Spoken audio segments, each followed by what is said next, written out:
Hello everyone and welcome to the inaugural Micro Wars tournament. This is our first early access 1v1 tournament for Micro Wars. We have a $100 prize pool and I believe we are going to have 3 giveaways today for Micro Wars. So if you're in chat, you can participate in a key giveaway. We're going to be running double elimination today. So that everyone gets at least 2 matches in before they're eliminated. We're going to do best of 1 for the first few rounds, but I believe we're transitioning to a best of 3 and then a best of 5 for the finals. Yeah, we have best of 3. I'm actually not 100% sure when the best of 3 starts, but we have best of 5 finals, I believe. And unfortunately, Jeffrey was unable to join me, so it is going to be just me today. Our first match, we're going to have Helios against Grape Boy Gaming. Grape Boy you may know from Rivals fame. Just waiting on everyone to be ready to start off the first game. And we will actually open our first giveaway right away as well. Let's have Micro Wars B giveaway.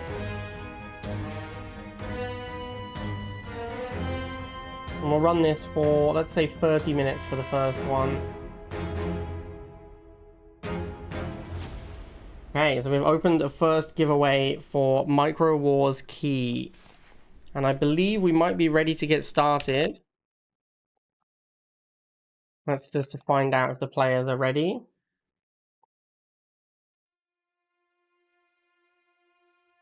We can take a little look at these decks while we wait. We've got rifles and, ratters and stingers on both players. This is anti-infantry, infantry, cheap one. Anti-vehicle and air infantry, also a cheap one.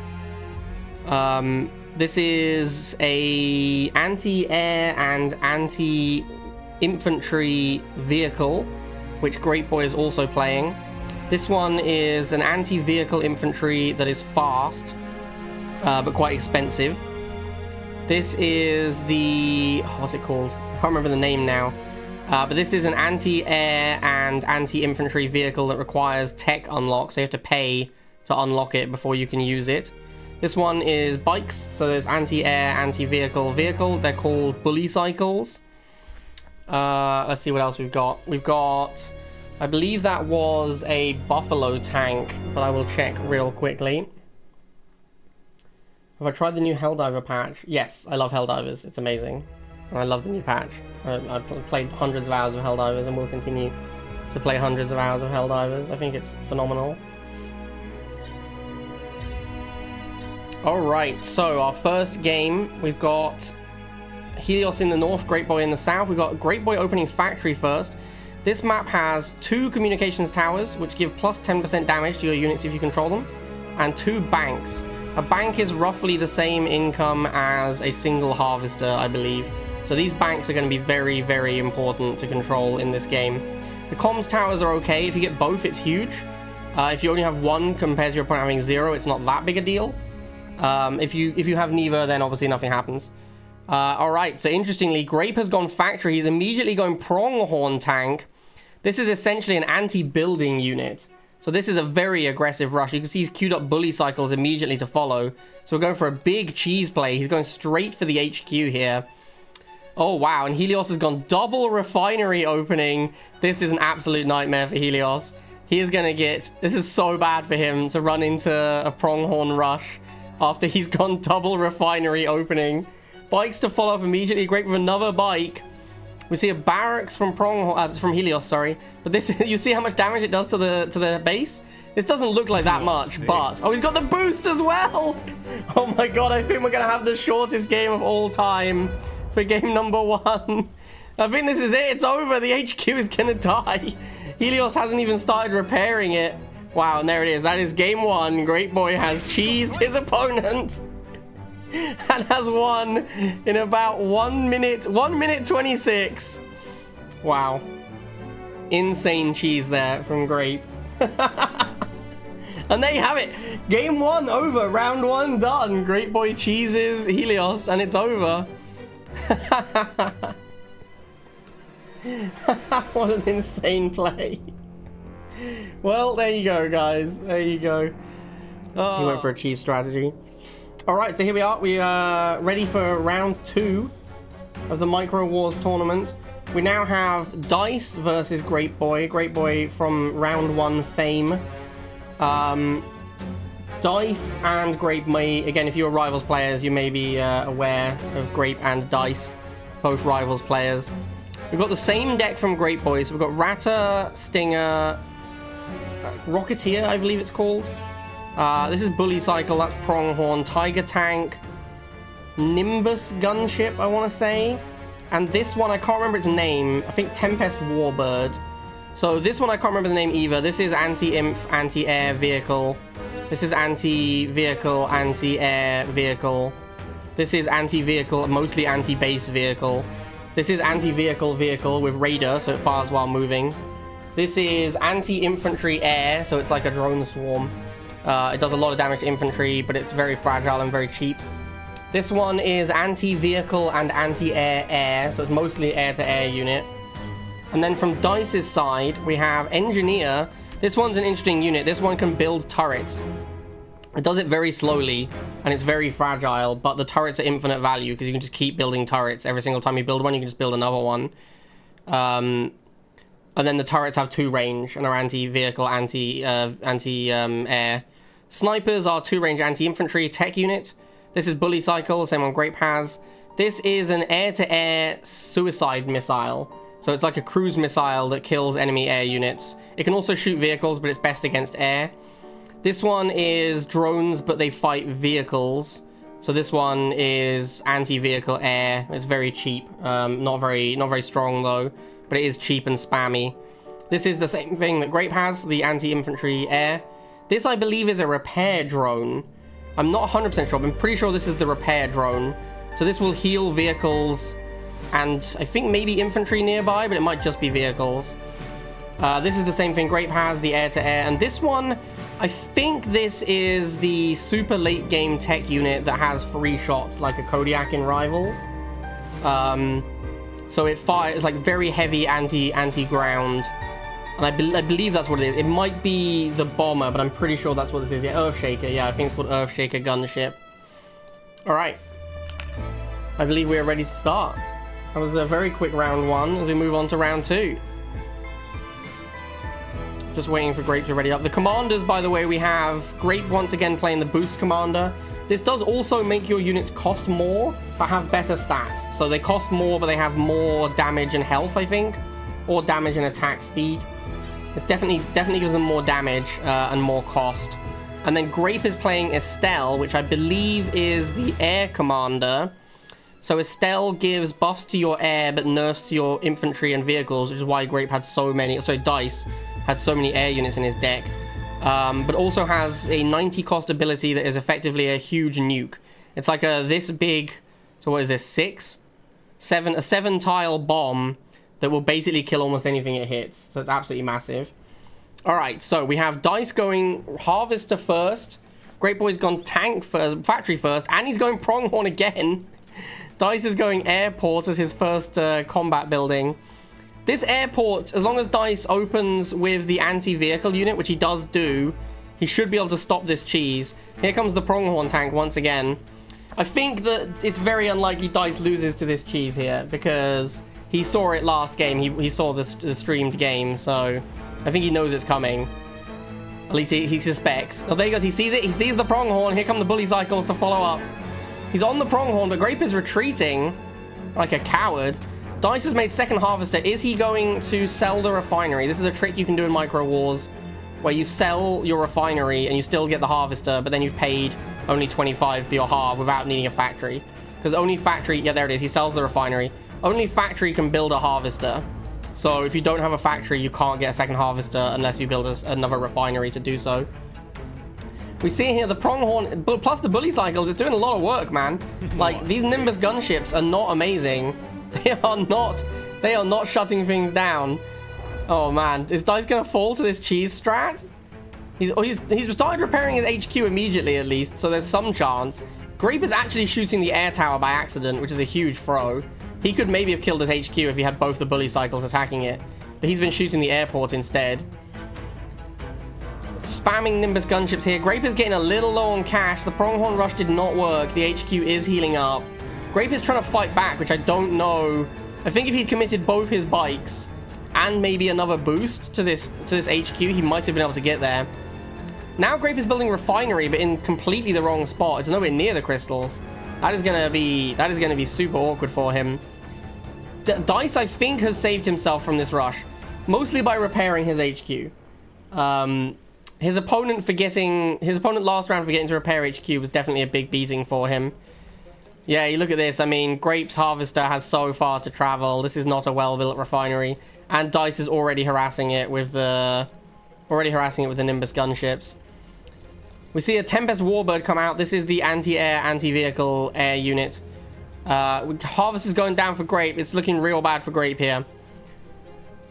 Excuse me. Grape Boy is absolutely broke. Can't afford a new Harvester. Can't afford a refinery. I mean, the writing's on the wall. He cheesed. It failed.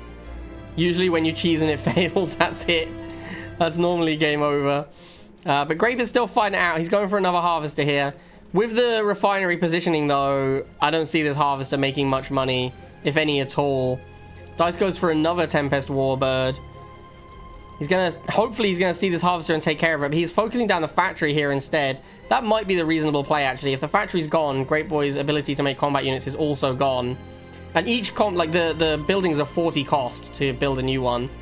He also, Great Boy did not capture any banks. This would be a good thing to do with his one-man bully cycles. He could have actually, once the rush failed, he could have gone and captured both banks, and then he would have still had some income, but he didn't do that. Dice takes out the factory, captures a bank. Dice drops the question mark, which is actually against the rules. Mission complete. Great Boy does concede, but we will have to tell Dice that you're not allowed to chat. It is against the rules to chat. So, we'll have to let Dice know about that one. Alright, there you go. Game 2. Great Boy tries to rush again, but this time does not get there. And Dice takes it down. So yeah, going to be interesting. I do actually think Selena is the best commander, so not super surprised to see Selena from both players here. Although we are still in the early rounds of the tournament. This is not by any means a winner's circle yet. All right, so once again we have the same map that we saw last game with Grape against Dice. There's one bank in each corner is the primary thing. We've got a refinery opening from here, Kush, and a factory opening from Pontiki. Let's take a second to look at the decks again. So this is the anti-air, anti-infantry requires unlocking. So that means you have to pay the price of the unit before you can build it to unlock it. This is a very good anti-air unit and a perfectly fine anti-infantry. This is basically this, but worse. This is like a worse version of this, but doesn't require unlock. This is Raider anti-infantry requires unlock, but it's very, very strong. This is the Tempest again.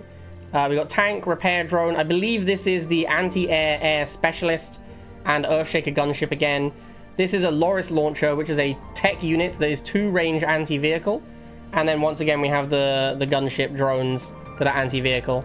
Okay, so we've got Pontiki's gone bully cycle first, then built a refinery. Immediately see a second refinery queued up. Bully cycle has captured the bottom bank and is going to the top. From here, Kush, we have refinery into barracks, followed up by a Ratter trooper. And we're seeing an airport here from here, Kush, and a factory from Pontiki. So both players going into 2 techs of their, a second factory. So they're actually not going to a second building. And we see him unlocking Hellbender tank. This is the anti-infantry raider unit. From here, Kush, we just saw him unlock the officer. So the officer is now available to be built. And he's building a second Ratter trooper. This is pretty bad for Kush, because the Hellbender is coming out from Pontiki. The Hellbender is going to be incredibly good against all of these infantry units. But here Kush is building a Tempest Warbird now. That's going to be a very nice way to shut down the Hellbender tank. It's going to do okay against the Bully Cycle, but the Bully Cycle will be fine versus it. Since the Bully Cycle has already lost a model to the Ratters, it'll lose pretty badly to the Tempest. It's actually lost a second model to Ratters here. So yeah, the Tempest is not gonna struggle with this Bully Cycle. We then see, is that the unlock? No, we've already unlocked and built a Barrel Eye truck for Pontiki. So we're seeing a lot of unlocked units here. Barrel Eye is going to make short work of that Tempest, though. That Tempest has to run away from that thing. That is going to be a big problem for him. He can't go in against it either. You see, oh, he's trying to chase across. Absolutely destroyed by the Barrel Eye. In comes the Hellbender. That's going to clean up this infantry very quickly. As we see Stingers and another Tempest from Kush. Pontiki trying to capture... hasn't got either bank. Kush using his Ratters to go take this bank. Although, he hasn't finished capping it before retreating. I was going to say it's a really good play to go capture that bank because his unit isn't very useful. But he hasn't actually captured it, so I think that was a misplay there. We see Stingers from Kush, but they cannot compete with the Hellbender. The Hellbender is a teched up unit, so it is much stronger. As the Tempest desperately tries to fight the Barrel Eye, it's really struggling here. Barrel Eye does take down that Tempest. As we see Stinger into Ratter from Kush. Kush only on one Harvester here, whereas Pontiki did do the Refinery, sell Refinery, or possibly he built a Harvester. I apologize, I didn't see. I believe he built and sold a Refinery because he was using his War Factory queue for other things. So we do see double Harvester versus single Harvester. So Pontiki is miles ahead on the economy here.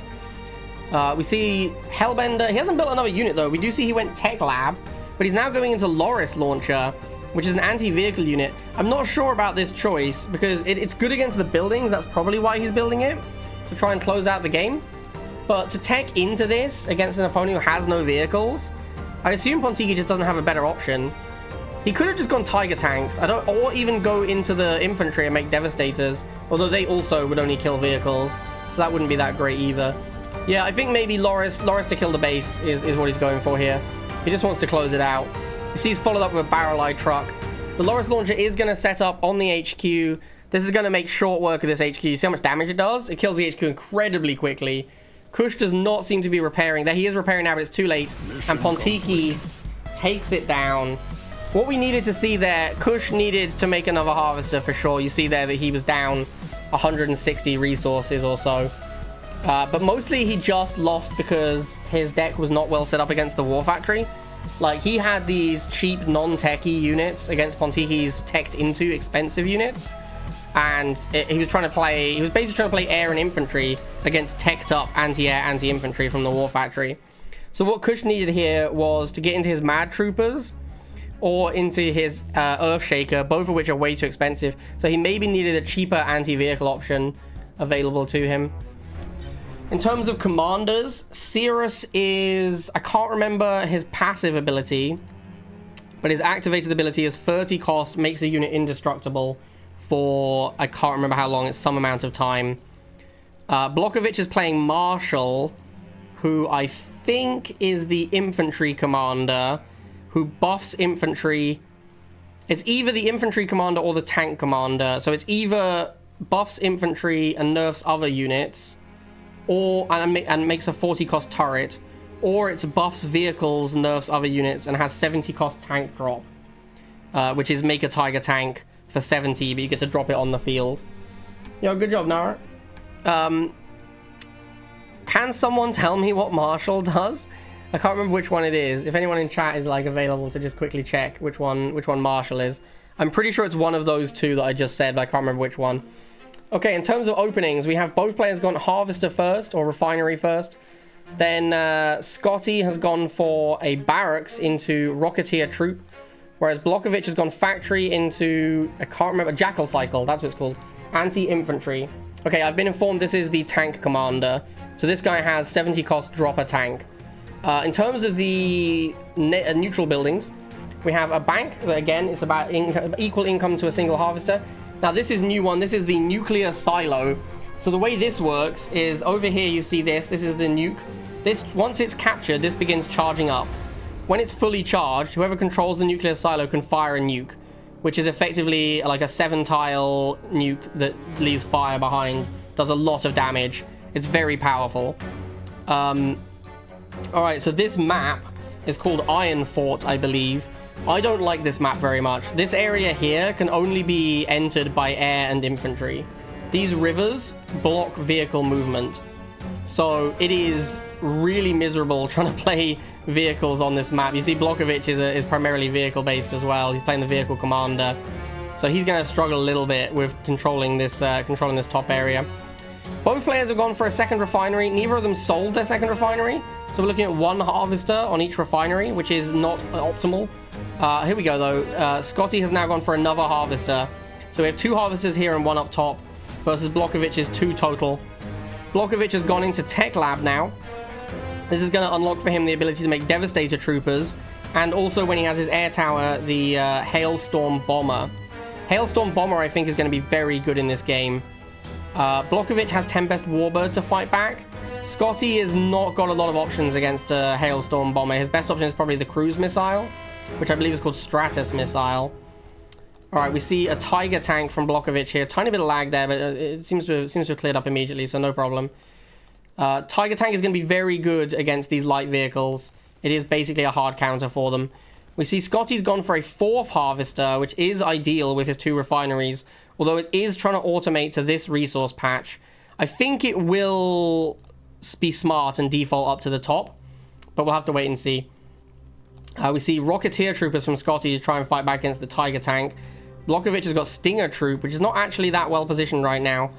Blokovic also controls the bank, so although he is down a Harvester, the bank effectively makes it even, and he just made a 3rd Harvester, so now we are looking at effectively 3 versus 4 Harvesters. So, sorry, 4 versus 4, because Blokovic has the bank. The bank is very important. On this map, I believe the nuclear missile is also incredibly important. You'll see the capturing. This is going up in yellow's favor.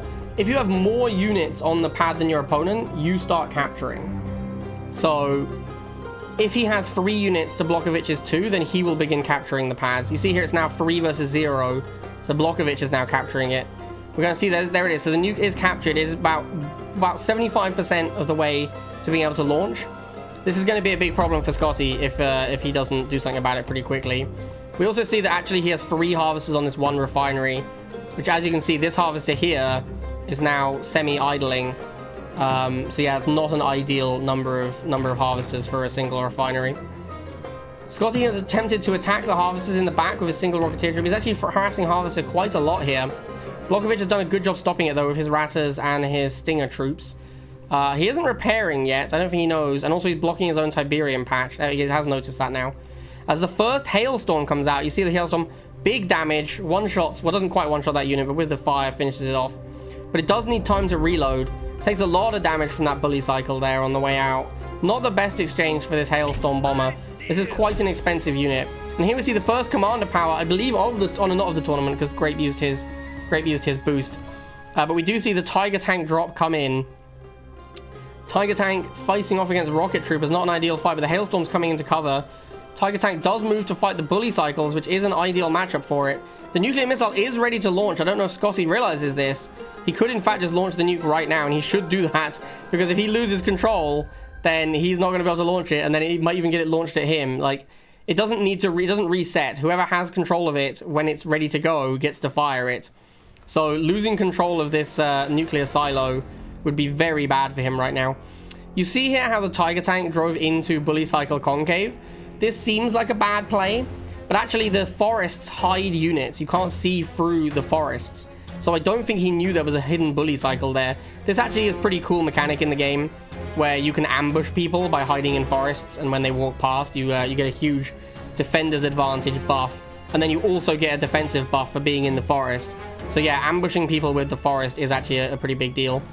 Scotty has gone double Sprite Gunship, which doesn't seem that well positioned right now. Blokovic now has 5 Harvesters, which is too many for his refineries. I don't think he realizes that he has too many. We also see the Stratus missile come in. It's chasing down this Hailstorm. It is going to finish that off, so there goes the Hailstorm. But we have 2 Tempest Warbirds from Blokovic, which Scotty is struggling to fight back against. He does have a Jackal cycle, but that's not a great answer to it. We see a tank drop at the top area. This is going to allow Blokovic to have vehicles in that area, but it's just a single Tiger Tank. And this Rocketeer troop is easily going to clean it up. So I think that was not the best drop I've ever seen. Blokovic about to capture the missile. He has the missile. Is he going to realize that he can fire it? That is the question. Neither player seems to realize how the nuclear... Oh, there it is. He realizes.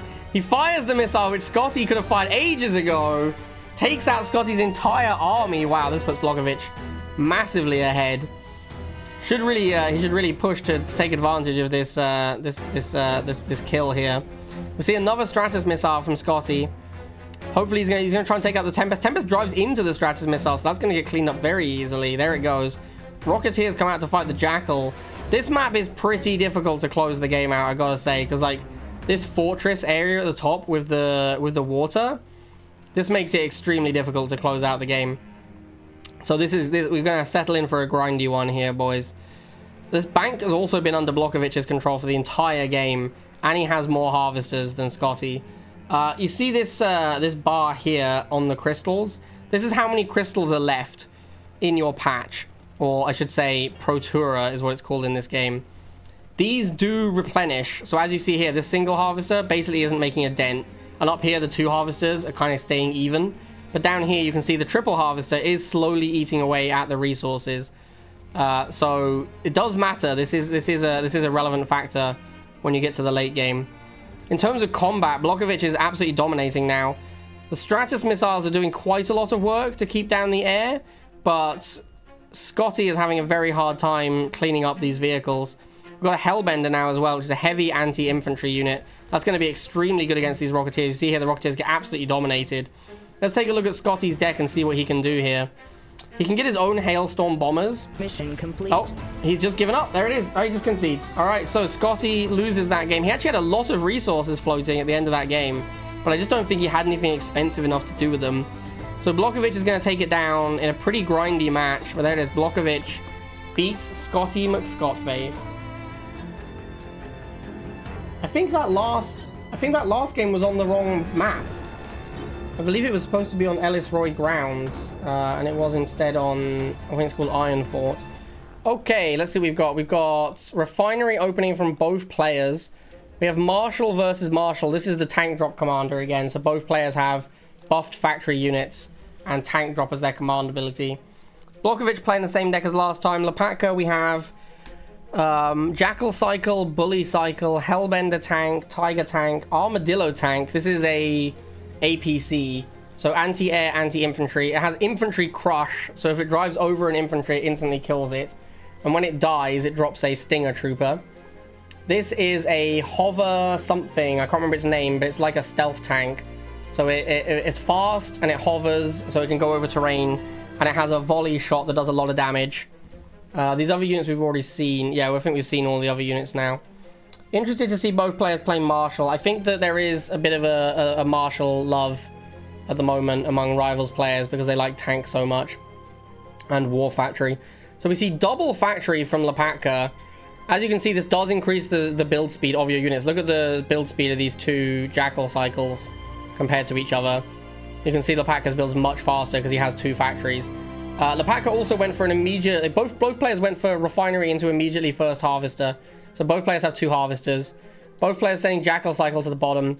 But Laaka has captured the top right bank with his Bully Cycle.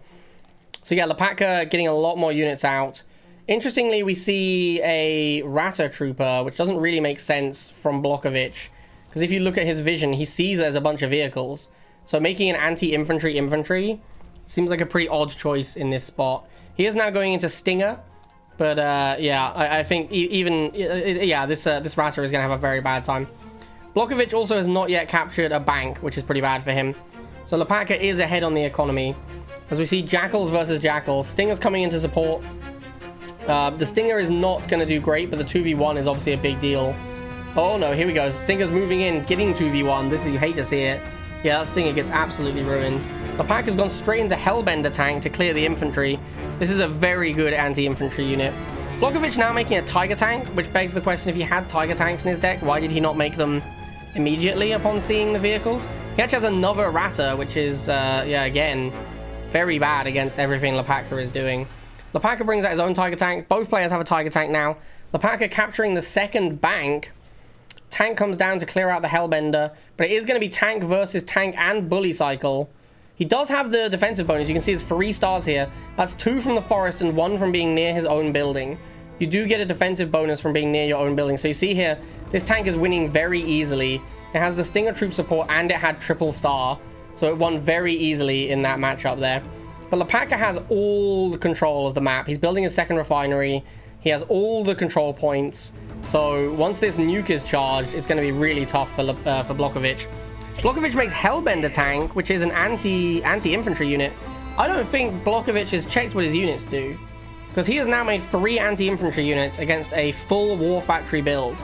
All he really wants to be doing is making Tiger tanks and trying to tech into these Devastators. If he gets these Devastators, that would be insane against Laaka. Like, Laaka would have to tech switch against the Devastator. Finally, Bovic takes a bank, but he's so far behind right now. It's going to be really tough for him to catch back up. He doesn't really have the money to tech into the Devastators either, which is something that would be really important for him. I don't know if it's really feasible for him to do it at this point, because the tech lab is 50 and then Devastator is 60. But if he'd spent less money, if he hadn't unlocked this Hellbender tank, then he would have had the money to do it. We see Laaka build his 4th Harvester, so we're now looking at 4 Harvesters in a bank versus 2 in a bank. So a 2 Harvester advantage for Laaka. Bovic finally making some headway here with his Stinger troops. Trying to build a 2nd barracks, probably to get down to the resources, so he can build a 2nd refinery next to it. But the 2nd barracks, as you see, it does increase the build speed of the Stingers, which is going to be good for him. I think he is just going to be making Stingers pretty much for the rest of the game here, at least until he gets some money, because Stinger is obviously good against full War Factory build. Here comes the nuclear missile, though, from Laaka. That's going to take out the barracks. You hate to see it. Very bad for very bad for Bovic here. Also does a lot of damage to this factory. Is the nuke going to finish the factory with the fire? Bovic is not repairing. It doesn't quite get it, but it does do a lot of damage. And we see a rebuild of the barracks from Bovic. Stinger troops trying to deal with the Hellbender, but Hellbender is incredibly good against infantry. Bovic also could have sold his barracks when it was in trouble there. I think he would have got reduced money back, but it would have been better than just losing it completely. Really looking tough for Bovic against these Hellbenders. They are cleaning up against these Stinger troops. We now see a Jackal cycle from Laaka, which I guess he just didn't want to invest as much into a Hellbender. Odd choice, though, because the Jackal cycle is only slightly more expensive than the Hellbender once you've unlocked it. Oh, sorry, slightly cheaper than the Hellbender once you've unlocked Hellbender. And the Hellbender is just so much more effective against what Bovic is doing. You see here, we got 2 tanks trying to take on 1, but again, the 3 stars making a huge difference there. The 2v1 does mean he wins, but it's not looking great for Bovic. He might even lose his other barracks here. Really far behind on economy after losing this many vehicles. And we see Laaka's managed to get into Tech Lab and has the Fossa hovercraft. This is an anti-vehicle unit, though. Anti-vehicle, anti-air. Not going to be good against these Stingers. Comes in, cleans up that last tank very easily. Barracks goes down. I think Rising is on the wall for Bovic here. We're just waiting. Laaka just needs to close it out. Her Fossa hovercraft comes in to clean up this Tiger. We've got an Armadillo tank now as well. That's going to be insane because it infantry crushes. That's going to turn off everything Bovic is trying to do. He's about to lose his factory as well. Laaka choosing not to kill the factory, which I think is a mistake. He could have finished it off and then gone for the HQ. But as you see here, Bovic is completely dead. This HQ is going down now. There's no way he can save it. And that's going to be Laaka's game. There it is. Laaka takes it down. Alright, here we go. Bike Rush versus Pontiki. This is the semis of the winner's bracket. So the winner of this goes to the winner's bracket final, which is not the same as winning the tournament, but is definitely good.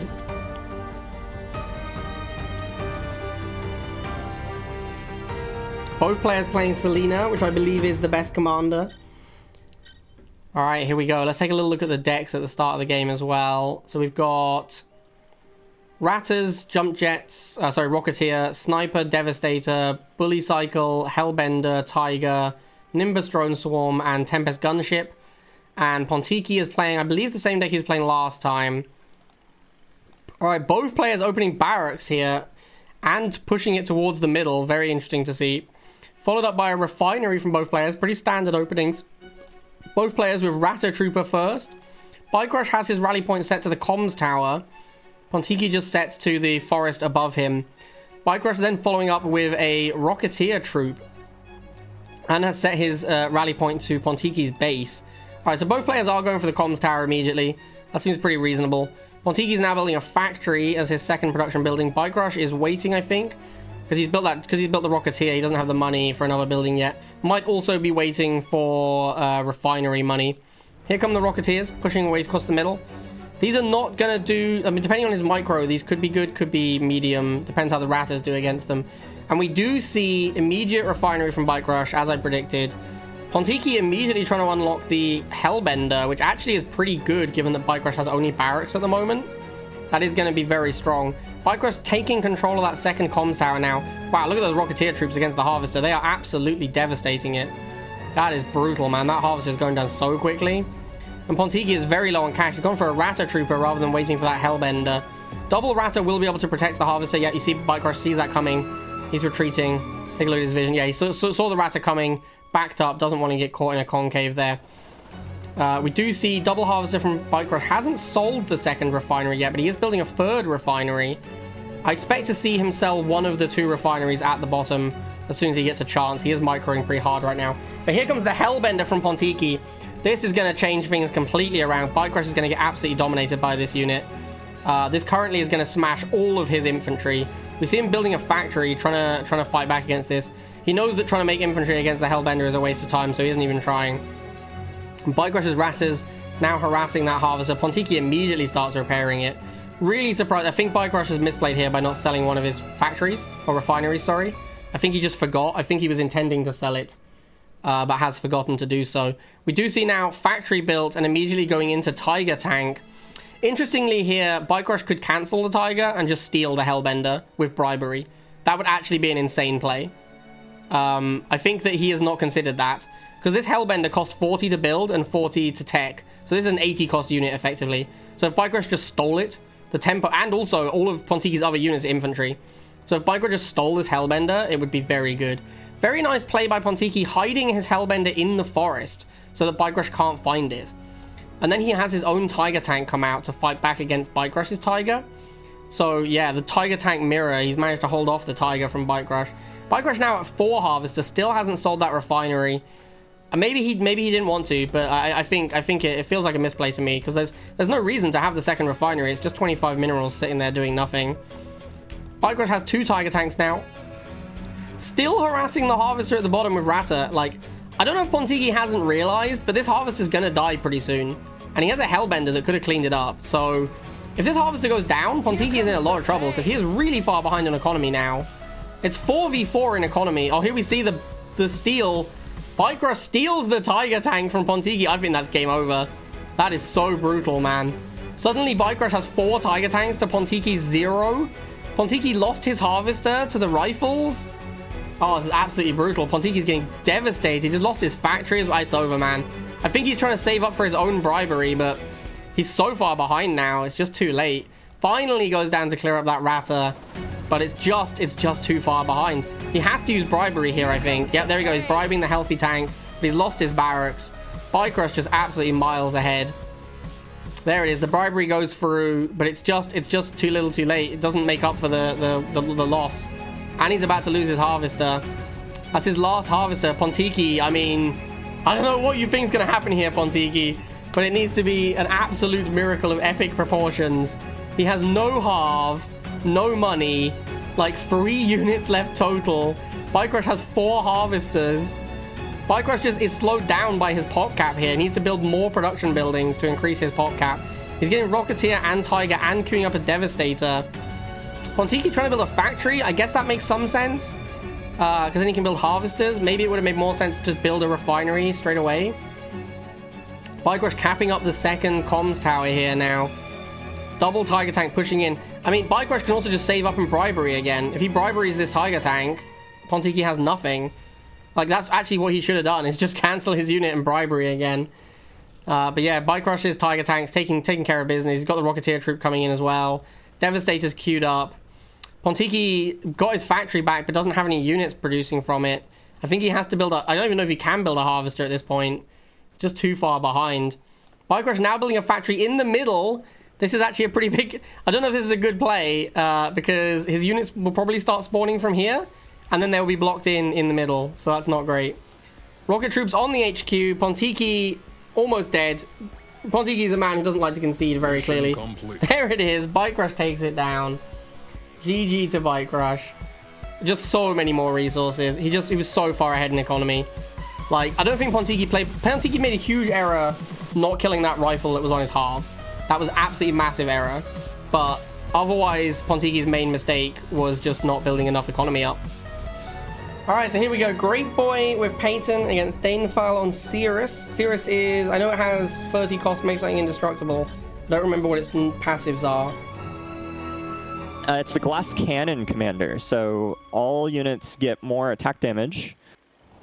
but at a cost of health. And so, paradoxically, Cirrus can be very good on defense when you're shooting at enemy units walking into range, and sometimes worse when trying to move in aggressively against enemy units. But that's where the ability comes in, where you become invulnerable and you can safely just move in and take engagements. Well, we do once again see Grape opening Factory to cheese his opponent with Pronghorns. Danethal has gone Jackal Cycle first up towards the bank. I wonder if Grape is going to use the road for the Pronghorn. Here it comes, the Pronghorn. No, he's going straight across the middle. Danethal built a refinery, then sold it immediately to build another refinery. Does that work? Is that a good play? It loses about 5 seconds of mining time, but the harvester fully loads up, and then as soon as that refinery completes, it's ready to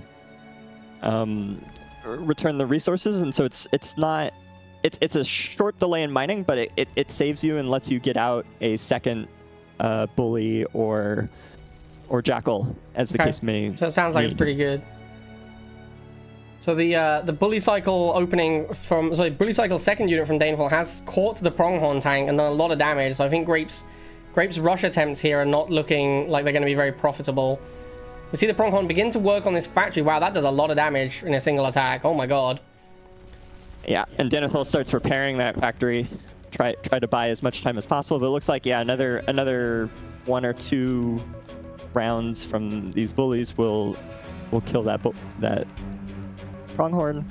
Looks like he's successfully defended at least this part of the attack. Yeah, and Great Boy now realizing that he is not going to win this committal attack, going in for his own refinery. Probably going to be too late here. Danethal has both banks and 2 harvesters. Great Boy just got his first harvester. We also see a tiger tank from Danethal, so really, I mean, if you all in cheese, it's pretty hard to come back after that fails. So it's not looking good for Great Boy. But Danethal, I mean, you know, he hasn't really started making any inroads yet. We are still right at the start of the game, really. Great Boy is behind by a lot in economy, but if Danethal gives him room to breathe, we could see him catch back up potentially. Yeah, and if he can grab back this bank or 2, I think when he had the 2 units, if he had gone up and grabbed the banks, those are almost a harvester worth. So, what was it? 2 banks is 1 harvester? I thought it was 1 bank was a harvester. 1 bank is about a harvester, so if he had grabbed both, yeah, so it'd be 2 harvesters on equal economy. Sure. Yeah, I think with the all-in, I think you really, if it's looking like the all-in's not going to work, you have to commit everything to the banks. That's really your only option. Because if you capture those, at least you're not dead. But it's looking real bad for Great Boy here as Stingers and Tiger roll up on the harvester. Tiger tank from Grape, but there's a Stinger troop already there. So this Tiger tank is going to lose very badly. And then Grape's probably going to lose his single harvester, and then it's just a matter of time until Danethal can shut him out of the game. Yeah, and here in about 20 seconds, the nuke's going to be ready, and Danethal can use that to basically kill whatever comes out of that factory next. Yeah, we've definitely seen a lot of players not understand some mechanics in this game, because there was one player who had the nuke for probably about 3 minutes, and then his opponent stole it and immediately launched it at him. Yeah, it looks like Danethal might have forgotten as well. But I don't think it matters. Yeah, if he nukes the HQ, he probably just wins immediately, right? That's probably enough damage. With the fire as well. Great Boy's not even repairing his HQ. I actually don't know why Danethal isn't just putting everything on the HQ. Like, I don't know why he's killing this Jackal cycle when the HQ has the same amount of hit points as the Jackal. And the Jackal doesn't kill any of his units. Yeah. Yeah, Great Boy here could concede, or he could just sit here and watch his base die. That's really entirely up to him. And he's chosen to sit here and watch his base die. Alright, cool. So once again, we see Great Boy's full cheese does not succeed. Alright. Carter versus Marshall. I think Carter we've not seen yet. Is Carter, I believe, is the infantry commander? Yes. So his infantry are faster, can get out on the map, and have more health. Alright, so refinery unlike first from Marshall, Scotty. Factory first from Coach, which is surprising when you're playing Carter. You'd think you'd see a barracks opening. sometimes it's just good to confuse the enemy. I think there's a case to be made that factory opening is just the best opening, and regardless of your commander. It's plausible right now that the Jackal and the Bully are so strong, and the good news about the Bully is he doesn't care about the attack damage reduction in all the matchups that matter in the early game. So bully versus bully, a little bit less damage. It still kills 2 models if you have 4. So the attack damage doesn't actually matter. Sure, and just for the viewers, you're referring to the Carter negative attack damage there. Yes, on vehicles. It really matters sometimes in some mirrors. Tiger Tank versus Tiger Tank is a great example of that. But Jackal, when it's attacking infantry, it doesn't matter if it kills it slightly slower. It attacks so fast. Yeah, you're talking like a tenth of a second more to kill an infantry. Maybe it matters against Stingers and against Rocketeers, but then he can switch over to the barracks. But all right, yeah, so Coach has gone Refinery into Barracks. Sorry, apologies, the other way around. Scotty has gone Refinery into Barracks. Coach went for Factory into Refinery. He's immediately made a bully cycle and sent it straight to the HQ. He then followed up with Jackal, which has lost to the Stinger troop, probably because the Stinger had defender's advantage and stars from being near friendly buildings. Coach now with a second bully. Scotty's made Factory heading down to the south to try and get to those resources with his next Refinery. Coach really committing pretty heavily on this bike rush, or bully cycle rush on the HQ. Scotty has not started repairing his HQ. I think maybe he doesn't know that he can repair his buildings. Possible. I think it's funny that the Marshall player opened infantry and the Carter player opened vehicles, and now yes, they're level setting. A very surprising outcome. But it looks like Scotty has shut down the aggression with the Stinger troops. Both players now building their second harvester. Pretty reasonable thing to do. We got Coach has captured his bank. Scotty now following suit, capturing bank. And Scotty attempting to capture the nuke, but this one is obviously going to be heavily contested. Scotty also took the comms tower, which is plus 10% damage. I don't know how that's going to affect the matchups, to be honest, but obviously more damage is better. I think in the Jackal versus Stinger matchup it matters, but in the Bully versus Stinger, it really doesn't. Unfortunately, he had a bad rally point on his factory, and so his Material Harvester went to the wrong mineral patch and now has to travel all the way back to the refinery to unload.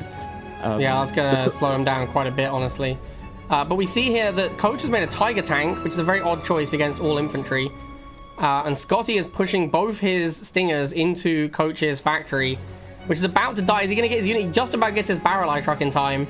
However, this barrel eye is really, it's okay against infantry, but it's anti-air specialist. So it's not going to do that great a job against the double Stinger, especially if he accidentally moves into a concave. That would be really bad for him. It looks like he's about to. Yeah, going into this concave, these guys, this thing's not going to have a great time. It's doing okay, but yeah, it's already lost a model. Maybe trades for, like, it doesn't even trade for one Stinger troop. This is pretty bad for Coach. Yeah, only one model in that Stinger. On the flip side, Scotty grabbed a Hellbender tank, expecting that his opponent would switch into infantry, but of course the Tiger tank coming across made for an awkward trade on the other side. But now he has that tank, the Hellbender, all ready for these Rocketeer troopers coming out. So he can I think Coach has, again, misunderstood what his units do, because he keeps making anti-vehicle against his opponent that only has infantry in his base. We now finally see him building Ratters, but is this going to be quick enough? Like, we've got triple Stinger on the base. Admittedly, they are injured, apart from the one right at the top left there. But this is a lot of damage. These guys put out a lot of damage when they have all 4 models. And Coach is not repairing his HQ. Also, here comes the Hellbender to clear up those Ratters, and Coach concedes. And that's going to be it. Game over. Yeah, Coach actually harvested more resources, but significantly less damage because he just built the wrong units. It also has one of the most defensible harvester locations of any of the 1v1 maps, I believe. So your main is very, very safe on this map. Okay, here we go. Winners bracket semi-finals. Lapatka versus Dice. The winner of this is going to go on to face Bike Rush in the winners bracket finals. We've got Selena from Lapatka versus Carter from Dice. Now, I don't know if Lapatka was playing Selena earlier. I can't remember. I think Selena is the best. I know Dice hates playing against Selena. I'm surprised Dice is not playing Selena. I actually don't know if I know what... Isn't Carter's the infantry guy, right? Yep. Carter's infantry. And of course, Lapatka doesn't have any infantry in his army. Yeah. But interestingly, Dice has some of the higher tiered infantry as well. He's got, in fact, he's almost entirely infantry. Yeah, and almost all tech infantry as well. this Radar, but I imagine, yeah, very quickly going up to that tech and maybe trying to take advantage of this map where he can cross the river and take advantage of that river where really Laaka doesn't have anything in his deck until he gets to that Hailstorm Bomber to truly deal with infantry entrenched in the center. Yeah, I mean, he has Sprite gunships. I don't know if Dice can really even fight back against Sprites. The only thing he has that shoots up is the Stinger, which doesn't do that good a job. He has the Tempest. Oh, yeah, sure. I mean, I meant from his barracks. But yes, yeah. he can make Tempest. So we see Laaka opens Airport into Refinery, making a second Refinery. Probably going to do the Cell trick. Dice doing the same, but with barracks. Dice has opened Stinger, which seems like a reasonable choice. I feel like the meta, in air quotes, because obviously the game is still very new, we don't have a proper meta. The meta does seem to be to open, not barracks. So opening Stinger, I think, is probably the best thing to open from barracks. Both players have captured their comms tower. The pack has gone for Sprite gunship opening. Dice is very wisely keeping his Stingers in forests, where A, they will have a defensive bonus against the Sprites, and B, will ambush the Sprites if Laaka can't see them there. I believe an air unit still needs to be adjacent to a forest to see into it. Yes, it can see past the forest. Yeah, but can't see into the forest. Into the forest. So I think Laaka knows it's there, given that he's sent all 3 Sprites. He must have seen it go in. So that Stinger is going to get clapped 3v1. However, it didn't do that bad a job. It still almost traded for a Sprite gunship, which is pretty good 3v1. It's actually insane 3v1. Yeah, on defense, especially defense in a forest, the Stingers are very strong. Their real weakness comes when you try to move into the Sprite gunships, I think. Yeah, of course. We do see Laaka capping up the second comms tower, but Dice has gone for his favorite unit in the game, the Engineer, and he's going to start spamming turrets in the middle of the map. Yep, the Engineer has so little health that even Laaka might even be advised at some point to just dive the Engineer, even though he'll lose 2 or 3 of his Sprite gunships just to get rid of it. Those turrets are already doing a lot of work against that Hellbender trying to come in. Hellbender should be very well positioned. However, because of the map, Dice can just camp out in the middle where the Hellbender can't reach him and just set up all these turrets, which is what we're seeing him do. Yeah, so it becomes very, very hard for the vehicles to punish some of this play. Yeah, also very important to remember that Dice has the radar tower, so he can see basically everything, whereas the Packers' vision is a lot more limited. Yep, and you can see there each Engineer can have only 2 turrets at a time, so he tries to build a third, and it kills the very first 30 build. I actually didn't know that. Yeah, so you can see they have their little recharge bar instead of being a bar for just reload the Engineer. It shows you how many turrets you have left and what'll happen if you try to build another turret. Interesting. So we see a third turret come up. Isn't this... So this must have been a different Engineer then, because we now see 3 turrets on the field. Yeah, so he's had 2 Engineers, and the one that just died there was from the original Engineer that died. But yeah, and you see the turret at the top got built, the turret at the bottom exploded because that was the 3rd turret from that guy. You see a lot of turrets here, but now there's a Hailstorm Bomber from Laaka as he's teched up. 4 Harvesters to 3 as well, so Laaka has the advantage in Harvesters. However, he can just go, as you say, around the bend, right? Like if he just avoids the turrets. Although the turrets have pretty good coverage. You have to go all the way to the top of the map to not get shot by a turret.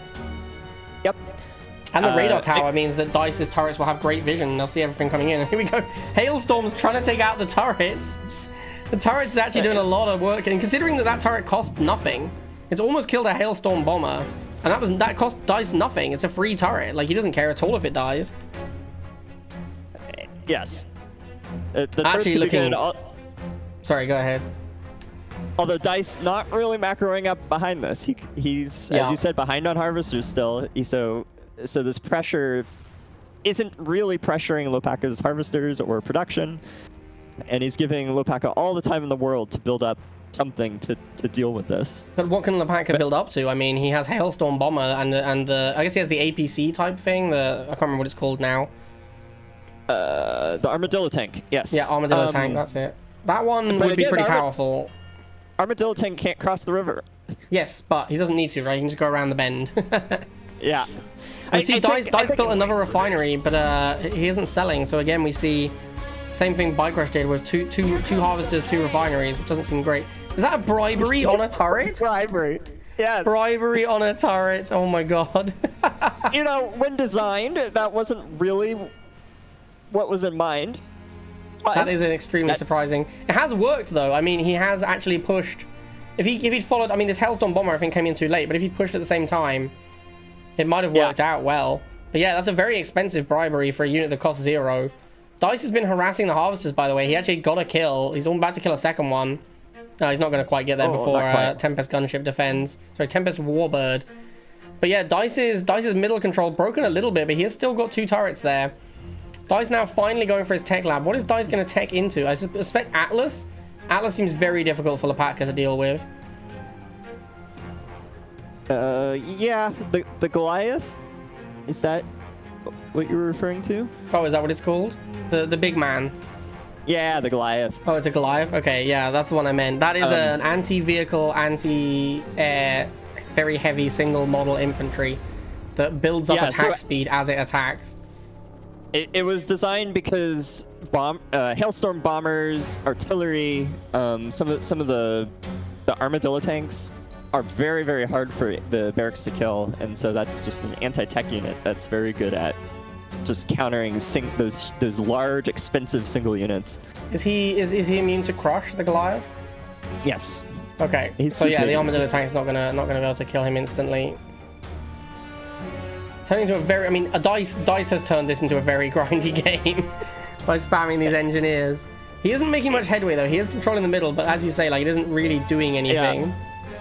I think Laaka can just go around, or I think if you had 2 Hailstorm bombers, you can send one in, kill one of the turrets, and back off. One bomb should be able to kill it with the fire, and then send the other one to kill a second turret. And killing 2 turrets at a time, I don't think Coach could keep up with that with his engineers. And so they'll take damage, but they'll clean it up pretty quickly. But it needs to be a tempo play because it's free units. Yeah. We do actually see that armadillo tank come out from Laaka, but there it is, the Goliath from Dice. This could be the counter that Dice needs. We'll find out. Here comes the armadillo. I wonder if... Oh, and we see the Dice turret come out, the ability, commander ability. And yeah, holy... That armadillo tank did absolutely nothing. Absolutely ruined by the Goliath. And Laaka concedes to the Goliath. And there it is. Dice takes it down with engineer spam. Wow. What a crazy game. Laaka just couldn't... Like, it was the map, right? Laaka's deck is so bad on the map because his deck is all vehicles. Here we go. Winners bracket finals. Bike Rush versus Dice. This is not the tournament finals, just to be clear. The winner of this goes on to the grand finals. I believe this is going to be a best of 3 as well. And also, don't forget, you can ! raffle to have a chance to win a key for Micro Wars. All right, we got Dice opening Airport, Bike Rush opening Barracks. Let's take a look at these decks real quick. So Bike Rush has a fairly heavy infantry deck with 4 infantry, 3 vehicles, and 2 air. Very cheap deck. The only tech unit in the deck is Sniper and Devastator. And neither of those require unlock either. They're both just tech. Dice has his engineer memes again, and almost exclusively air deck. Only Bully Cycle from the factory. Bully Cycle is worth playing though. It is extremely good. But yeah, mass air from Dice. Actually going to struggle a little bit with War Factory, I think. His deck looks very weak to War Factory. Or just Factory, I guess. Maybe so just bullies, but on the other side, there's no Barrel Eye from Bike Rush, so maybe he's played the mind games right, because there is no tier 2 anti-air. We'll see a Nimbus Rush from Dice. So he goes for the Comms Tower, then changes his mind and goes straight for the Harvester. This thing does a lot of damage to Harvesters, by the way. Look at that Harvester. It's getting absolutely ruined. Oh, and Bike Rush goes Rocketeer. I don't think he knows it doesn't shoot up. I think that's awkward. He missed that. Oh. Yeah, I think he thinks it shoots up. Yeah. This is really awkward, actually. That is pretty awkward. Bike Rush. I think Bike Rush is in trouble here. He loses second half. I think he's gonna GG. There it is. Bike Rush with a small deck error there. Has no real answer to air. Like he had to open War Factory, right, and get the Bully Cycles, or open Air Tower and get the Tempest. But that is a 1 minute 25. Pretty much just a build order poker on that one. Let's see what we've got. We've got a barracks opening against a barracks opening this time around. This is a very interesting map, as you said. The rivers dominate the middle, which makes getting vehicles through kind of tricky. So I don't know how important vehicles are going to be. There's a comms tower on each side, which probably quite tricky to cap your opponent's comms tower, given the setup. Well, I find actually on this map you tend to split it north-south rather than east-west, just because of how the resource patches are lined up. So, Sure. So sometimes you'll push and you'll fight over early game. You often fight over east-west over your comms towers, but as the game progresses to mid and late game, often it'll transition into this kind of north versus south sort of fight. Actually, seeing almost identical builds here from the players. Both players have gone barracks into refinery with Rata as their first 2 units. Dice trying to get onto that forest. Yeah, look at that slow crossing. If he gets into the forest, he can potentially ambush, although I'm sure Bike Rush saw him going in there. Rata begins attacking the Harvester. Does actually pretty good damage to Harvester, surprisingly good. Bike Rush's Rata comes in. Defender's advantage for Dice means he is going to win despite the star on Bike Rush's Rata. Actually wins by a lot there. He still has 4 models. That's the converter advantage there. That is, yeah, the defender's advantage is huge. See, another Rata coming out for Dice. Dice has sold his second refinery, so has Bike Rush. Bike Rush now going for Rocketeers. Interesting, he wants to get some harass on the Harvester. Dice, though, he's ready for it. His Ratas have already cleaned up one of the models.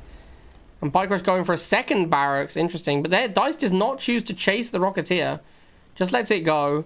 Decides he wants the comms tower instead. Building another refiner. Uses the turret to try and defend. Wow. That thing does a lot of damage. Oh my god. Almost completely shuts down the Rocketeers. Rocketeers just have no health. Yeah, but still. Like two-shot those things. Alright, Rocketeer. Yeah, I mean, single Rocketeer is still doing a lot of damage to this Harvester. Like, even one-man squad is going to kill this Harvester pretty quickly. Yeah, Dice is responding with Rata. Glass cannon. Yeah. Rata gets there finally. He decided to expand and get that second refinery instead of build another barracks, and so he's been pop capped for a while to see how slow his Rata is building and how he just falls behind. If you have two barracks, do you build quicker than having one barracks? Yes. Yeah, so Bike Rush has 2 barracks to 1 and also hasn't capped on energy. Dice is now building an airport. That is going to give him some energy and let him tech switch. I suspect we're going to see the anti-infantry drones. Bike Rush also now has a second refinery, so we're about to even on income. Yeah, here we go. Dice with the Sprite coming out and the Ratas. He's going to really need that Sprite pretty soon. Pops another turret, but this one not so good. This one doesn't do very much. Bike Rush quickly gets out of the way of it. But the Sprites come out. This is going to be very good for him. This beats everything that Bike Rush has right now. Yeah, with the Stingers coming out, he anticipated it, but they weren't quite in position to kill the Nimbus when it popped out from the He's doing good damage, though. He's doing good damage to the Harvesters, good damage to the buildings. Dice choosing not to repair his airport here, which I think is probably reasonable. Like, if the airport actually goes down, you're really far behind anyway, but... It isn't actually, now he's choosing to repair it. And the jump jets, the Rocketeers, sorry, just so annoying to deal with. Constantly dancing around the Harvester and getting in more chip damage. And Bike Rush just fully on aggro here. The thing is, when Bike Rush went second barracks and Dice went second refinery, and then Dice went into air tower or airport, he fell so far behind on units that Bike Rush has now made the whole game in Dice's base. That pop cap advantage of just sitting on 6 out of 6 for so long.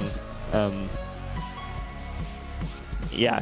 So now he's got to use his tech to dig out, but Bike Rush keeps those Stinger Troopers on the airport spawn, and now he's going to bring it down. This airport going down is really bad for Dice.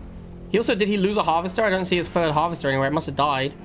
Just sold his refinery and immediately rebuilds. That's to try and get a cheap Harvester without using a factory. It's actually a pretty nice play. Yep. And he's gone back into barracks and double barracks while Bike Rush has gotten the factory out. So now Bike Rush has the tech advantage. Yeah, the tanks are an interesting choice. So he just wants to keep harassing the Harvesters. Literally a situation where you can make a tank with no target other than Harvester and it's still pretty good. Just like in Rivals. Yeah, it forces a response. Suddenly, he has to now build these Stinger Troopers instead of dealing with all the infantry. Do you see Dice doing nice micro at the top here, dancing back and forth so Bike Crush's Ratters can't kill and the tank can't escape. So yeah, really nice micro from Dice there. And that's even better because he's going across the river, so it makes it a little bit easier there because of the slow... Ooh, there's a good turret. That's a very nice turret. That turret's going to do a lot of work cleaning up this infantry. Well, actually, the turret goes down pretty fast. Here comes some bully cycles trying to take down another half. Are they going to get it? It's going to be close. No, not quite. That's a huge win for Dice there. If that half goes down, it's really tough for him. He's already behind in economy. He cannot afford to lose another harvester here.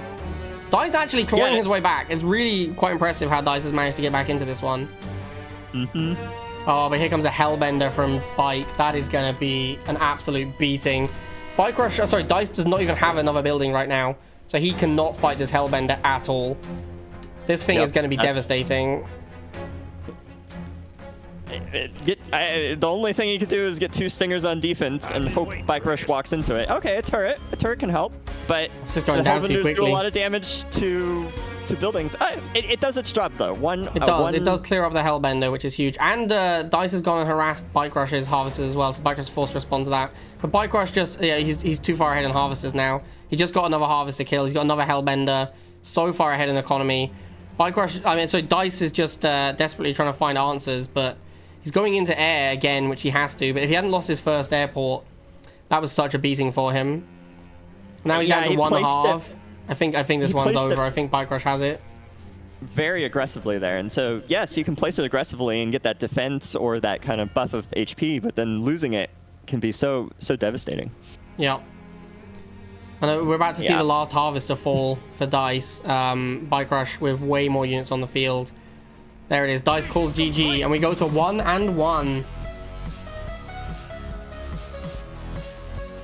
Yeah, pretty interesting game there. Dice almost clawed it back, but in terms of resources, pretty close. In terms of damage, is very close as well. I guess that extra 100 resources really was the deal breaker in that game. It has some issues if you have the tier 2 anti-air, but yeah, which Bike Rush does not. Still does not. That said, bullies do very well against Nimbuses, and 2 bullies can deal with the Tempest, so it becomes a micro game of who can get the right shots off. And yeah, I think Dice's deck is actually going to struggle pretty hard against Bike spam or bully cycle spam.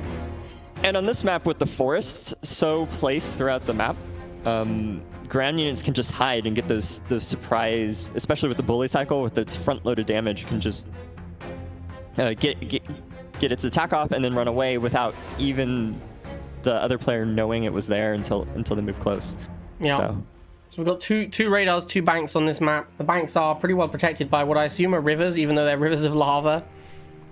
Yes, they're still rivers. We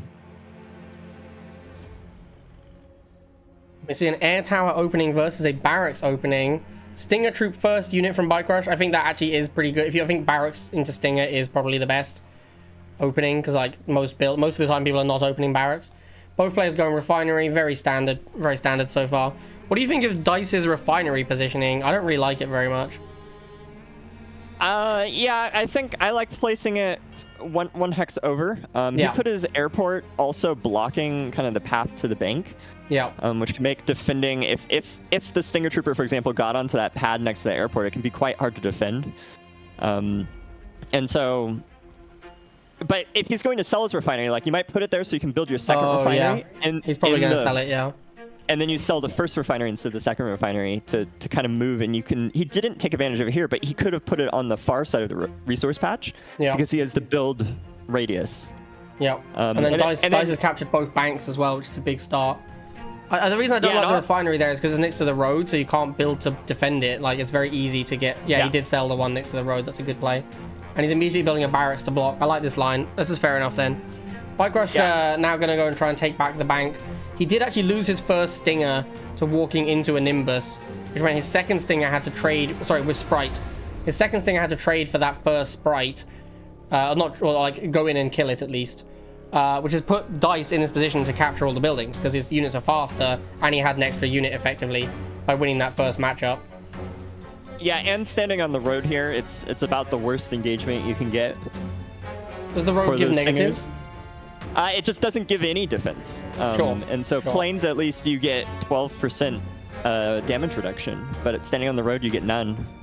Oh, interesting. So we see Bike Rush trying to take over the radar at the top. The radar doesn't seem that important. You can see here that DICE obviously has much better vision because of the radars, but they don't feel like they're absolutely critical to capture. They are nice, but the bank is really the thing that matters. And we see a Nimbus from DICE to try and harass Harvesters, immediately countered by a Bully Cycle. Oh, but DICE with the aggro Engineer. Oh my god, the very aggressive Engineer. This is close enough to start shooting the factory. Using this airport and this air opening to basically secure the room so they can get the turret up and protect that Engineer. This is tough for Bike Rush because those turrets are going to start working on his base. He's choosing to ignore it and simply attack DICE's Harvesters, which is a very Bike Rush thing to do. I think he's a very aggressive player. He always attacks the economy. And you can see the Engineer, while it does a lot of damage against the vehicles and the aircraft, it doesn't do as much damage against the buildings. Eventually, it will kill it, but it's a slow process. So it's more, I think, good at being able to just destroy all the reinforcements from Bike Rush, make sure none are coming, but losing all your Harvesters in the back. Yeah, it looks like its Harvester damage isn't that good either. Yeah, oh my god, its Harvester damage is terrible. Whereas we see Bike Rush is now going to clean up both Harvesters from DICE. I think DICE is committing a little too hard on this plan. Oh, we see a bomb there from DICE, missing absolutely everything. Not sure what that was. Everything. I think oftentimes it's actually good to bomb your own refinery if you're trying to defend. Because the refinery can take it, a little bit of repair, can't hurt anyone. But he finally kills that barrack, that factory. So Bike Rush has this, what he has on the field, but it looks like there's just not enough back at home to stop. Yeah, DICE committed way too hard to this Engineer meme, and Bike Rush just ignored it and killed his Harvesters and now killing his HQ. Yeah. And I don't know if DICE, he has no resources, so I don't think he can defend against. I don't think he can defend it. I don't think he can defend his HQ. Plus the turrets kill the Harvester so slowly. Like if these things did as much damage to Harvester as they did to other vehicles, he would have killed both Harvesters by now. But yeah, it is over. DICE does not have enough defending his base. He had a nice setup with the single Engineer. I think he should have left it alone and just committed to defending his base after that. Yeah, I think he had a great position there, cutting off reinforcements, killing everything, and he had a base to which to creep in and eventually do a lot of damage. But yeah, he needed just a little bit more time, a little bit more defense. It's a good job by Bike Rush to go around the strong point of your enemy to just attack them where they're weak. Yeah, it was a good play for Bike Rush to just ignore the turrets completely. Alright, here we go. Game 1. This is going to be a best of 3. We're going to do best of 3 here, best of 3 against DICE in the finals, then best of 5 with Bike Rush having 1 win to start.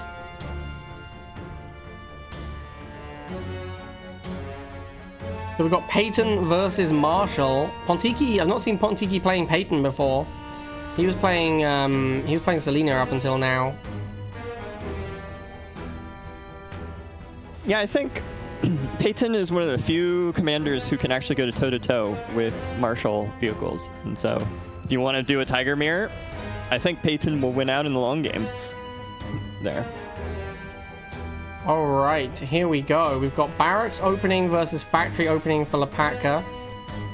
Very interesting that we're going barracks opening with Peyton. I don't really know what Peyton is good at, to be honest. Everything just costs more, right? Are just better, yeah. Yeah, I don't know if I'd want to play Peyton. A more expensive unit sounds terrible. He definitely needs to get to 2 harvesters and 1 refinery more than the others. It feels absolutely bad to play him without that. Right. Also, on a map with a bank where you can just hold the bank, sometimes that can be super helpful for Peyton, just to have that extra income. You see Pontiki going for factory after his refinery, and Laaka also going factory, but this is second factory. Pontiki does not go capture his bank, by the way, whereas Laaka does. We see here 1v1. Stingers have the 2 from the forest, but the Jackals have 2 from the buildings. So I believe the Jackals should win. This is going to be close. I think, no, the Jackals are definitely going to win. Actually, it's close, ever but so they are going to slightly win. on defense, too. Yeah. I think they both got there roughly the same time. Yeah. Okay, so Pontiki's going for both radars now of his jackals. Sorry, Laaka is. Pontiki has gone straight into factory and tank, which is pretty reasonable. Laaka's gone for a third jackal cycle, which is going to not be very good against Pontiki going straight into tiger tanks. And here we see tiger tank starts cleaning up a jackal cycle. Laaka runs away, which is a wise decision. He is going to get clapped by that tank. Yeah, but Pontiki is on one half still. Yeah, because economy-wise, you don't want to be behind this Peyton. Yeah, now, interesting question. The tiger tanks there shot twice and killed 2 bully cycles. Is that because of the bonus damage? Yes. That's a huge breakpoint then for tiger tank to kill in one shot. Mm-hmm. And you see and the we see ability, Stinger's dominating up top with that boost, so he's going to capture that bank pretty easily. There's 3 bully cycles now against this tiger. Tiger is not going to beat 3 bully cycles. That is not going to happen even with the buff. The bane of Peyton, no matter how powerful your units are, if you get swarmed. Yeah, you just don't have enough units. Interesting, we see a Hellbender coming out now for Laaka. I'm surprised we haven't seen another tank from Peyton. Sorry, Pontiki. I guess he just can't afford it because he has no money. He just doesn't have the money. He needs 60 resources for those tanks. Oh my god, that's so outrageous.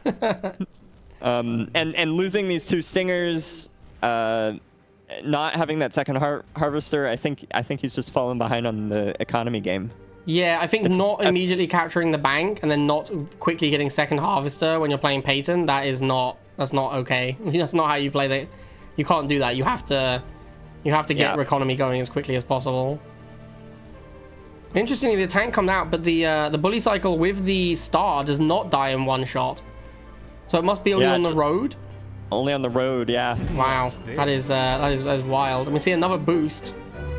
Not sure how good this boost is going to be. Well, he uses it to catch up. That's yeah, but like his HQ is almost dead, and now he can't afford another unit either. Like he hasn't made a unit in about a week. If and a tank drop from Laaka, that's going to be it. That's game over. Laaka takes down the HQ. Yep. Mission complete. I really feel like that just came down to Peyton being way too expensive. All right, I think we're ready for game number 2. Pontiki Laaka. Yeah, we do see Pontiki switching commander, probably because he got ranched. I think Helios is one of the stronger commanders in the game, but we see Laaka also completely changing his deck. Yeah, I like Elias quite a lot. I think the repair beam is very strong. I'll tell you what, I think the repair beam is incredibly good with the Devastators. Because they're expensive and very beefy, and fully healing them is nuts. I think any of the squad units just get so much better with Helios, because you can just fix them. Yeah, you're right. Laaka is now playing infantry air, which is crazy. Very interesting. All right, let's see what we've got opening. We've got airport from Pontiki versus refinery from Laaka.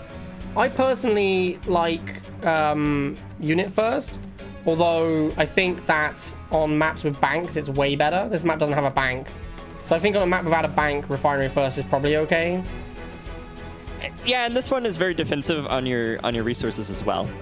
Yes, there's this back door by the road, but you can usually scout it and see it's coming. But almost certainly, for example, taking this Nimbus and going and grabbing that comm tower, 8% damage isn't going to make you kill the Harvester that much faster compared to he has no units and you can do free damage right now. Yeah. So I think in some cases the pads can be a little bit of a pitfall. Where I want to get the pads. I want to be able to see everything. But in the very early game, sometimes just going after your opponent's harvester is better. Yeah, of course he doesn't know that his opponent has no units, but yeah, I'm inclined to agree that if you've gone unit first, you can get some value out of it by going straight for the harvester. So we see Laaka went for Sprite Gunship first. Does see the air in time to cancel the second Sprite he had building. And now we're seeing a Tempest Warbird. But with the Stratus missiles in play, I don't know if I love a Tempest. I feel like that's a little sketchy when you know there's Stratus missiles. Tempest does kill one of them. Is it going to fire back? No, the Tempest kills them both. Pretty bad for Pontiki here. Yeah, it was very good timing for Laaka to have that spawn where it was in a position where it couldn't shoot. Yeah. I think Pontiki was maybe like commands. moving his Stratus missiles too much as well. Like, he could just have them AFKing more. I think if you just right-click on the enemy area unit, they'll go do the right thing most of the time. But Yeah. It seems like he really wanted to go off on that Tempest, and Yeah, he's trying good really hard micro to kill a from Tempest. Laaka to make sure it doesn't. Yeah, one Stratus missile shouldn't kill this Tempest, especially if it gets one shot off. It takes. I mean, these Stratus missiles have not been good at all. They've been pretty terrible. I found that when I open air, the Tempest Warbird is absolutely the best thing that can be made against me as well. Like that seems like the best anti-air unit in the early game. Yes, it is, and it's all around. It can deal with pretty much all of the ground units from the factory until you get to that barrel eye. And so yeah, I'm interested to see if the meta evolves into Tempest first. I think it could legitimately be Tempest first is one of the best things you can do. It's very bad against Stinger, but I think most people open War Factory or Air, so I think Tempest first might actually be the nuts. And the metagame goes round. Yeah, that's the way it goes. We do see Laaka has control of all 4 buildings now. Pontiki's gone into the Hellbender tank. I've noticed Pontiki loves Hellbender tank, and he goes it very quickly in most games. As we see here, these Stratus missiles are just not doing a very good job against the Tempests. They keep going in against defending Tempests and losing a unit before they fire, which is pretty bad. And now we see Laaka's making even more Tempests. Pontiki's just spamming Stratuses. Does he have anything else? He has the Barrel Eyes, but I guess he just can't afford to tech into them right now. He chose the Blazer, or the Hellbender over Yeah, that's a good point. I don't know why he chose Hellbender, because the Barrel Eye can also beat the infantry. Like, it's not great against it, but it can win. At the same time, so the Stratus missiles are costing him 20, and the Tempest costs 40, and so you can throw 2 of them into a Tempest and still come out even. Is the Stratus not 25? Actually, yes, I was incorrect. But you could come out almost even, because there you see it takes 4 missiles to kill a Tempest Warbird, and so if you have a couple left over, then you can go into the next Tempest. But this 2 airport just spam Tempests. The problem becomes with the Stratus missiles just the build time. Yeah, also the Tempest appears to live on 0 hit points after getting hit by missiles. That is very awkward for the missile player.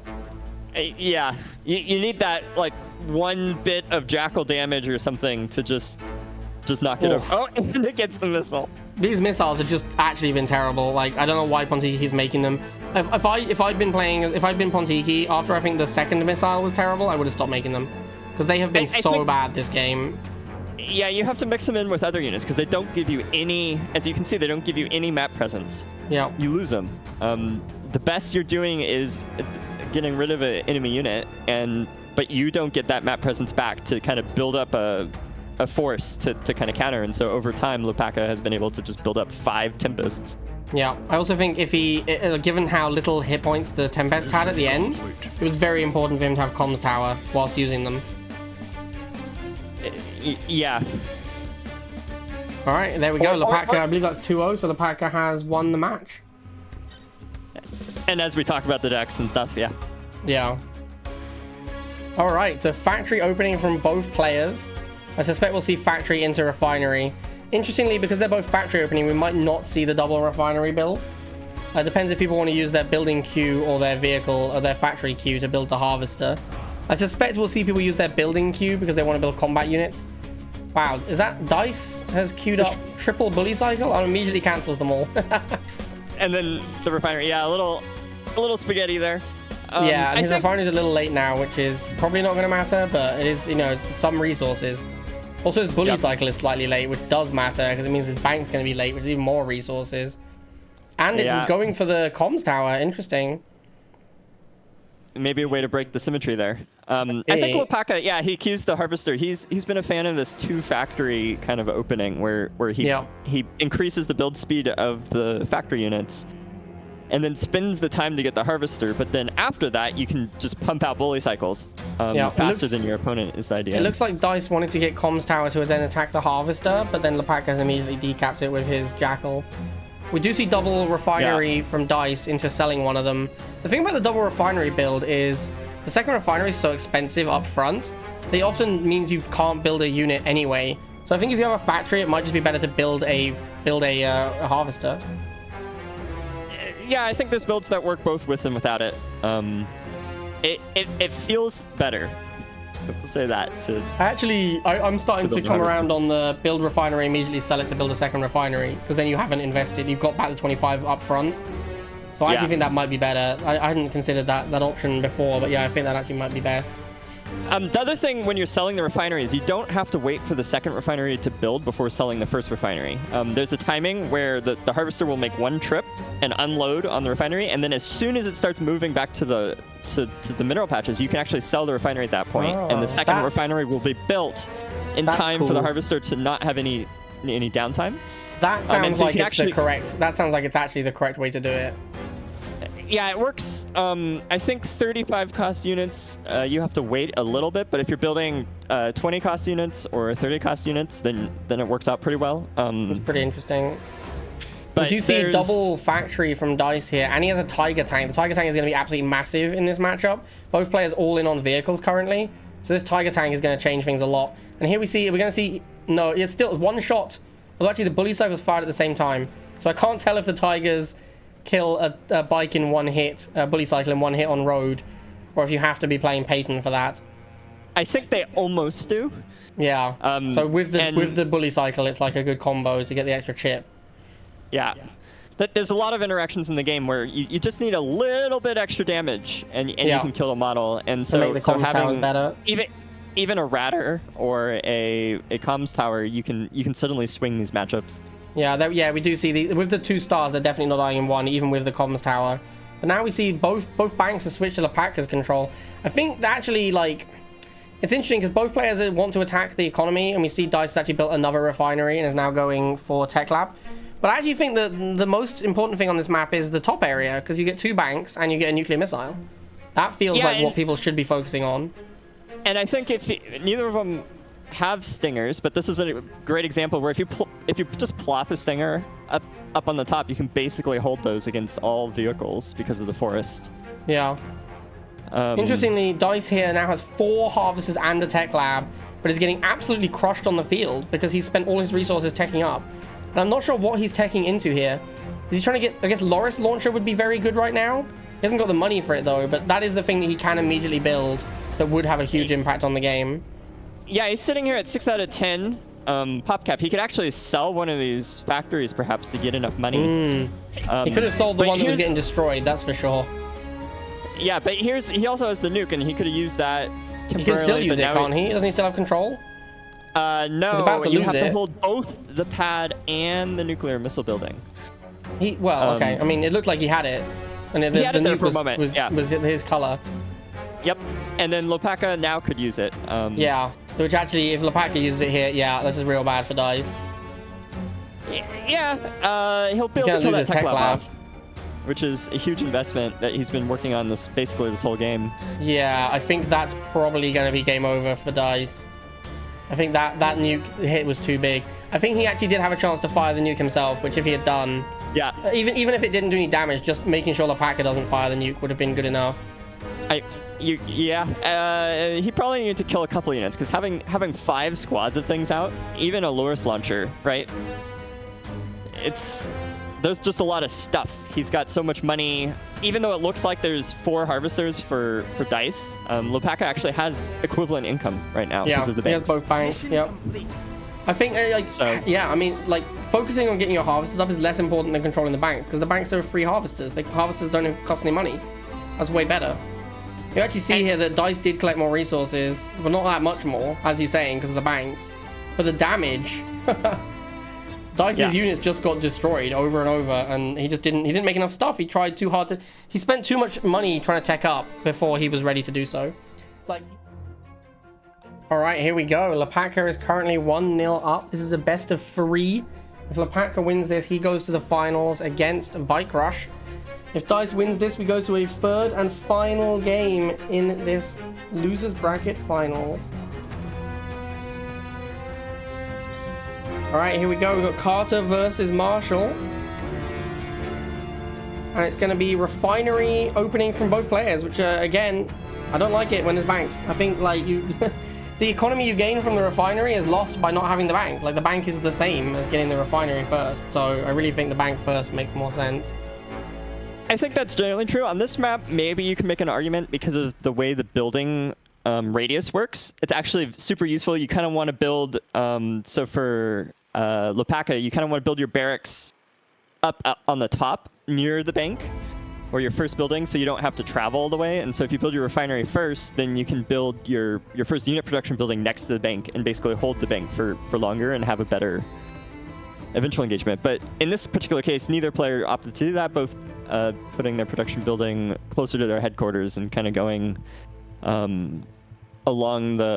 splitting more along the north-south than along the east-west. Yeah, and Dice choosing to go after the comms tower first rather than the bank, whereas Laaka goes Nimbus straight to the bank. I think I gotta prefer the bank first. Yeah, although with that comm tower, those jackals probably can stand up to this Nimbus, and probably could have interrupted the capture at the very least. But instead, he goes down to the bank. So yeah, he could have gone across and just sat on the top of the bank, and then you just have to look at each other because no one can attack into the other player. Whereas the heading down south, I'm not a huge fan of it because then you know they've got a unit on their bank. They're gonna go capture your comms tower right away, so you haven't really gained anything. But here comes the ambush, Jackal Cycle ambush, and he takes out a model for free. You love to see it. And interestingly, Laaka's gone Tempest now. Wow, those Nimbuses are getting absolutely ruined by that Jackal. It was not close. Yeah, the defense, being able to take out the model and also being on the forest helps a lot. But already a barrel eye out, so he's got the right answer here to this double airport opening from Laaka. How does the barrel eye do against the Tempest? Pretty well. Like if you can't beat two Tempests, right? I think on defense it'll trade against two. Pretty good. Two barrel eyes here, but against 3 Tempests. Not sure Dice wants to go in. Oh, hang on. Oh, no, and neither side wants to move in, which is awkward. But which is what you expect to see. Yeah, the barrel eyes should be able to move in, just to take the one-on-one trade if you wanted to. He has the advantage barrel eye on the here. left could definitely move in and just take the one-on-one. Yeah, he's sending in the Jackal to tank. Fair enough. Yeah, here comes the barrel eyes. Absolutely claps it. It's not close. They've absolutely brutalized it. Yeah.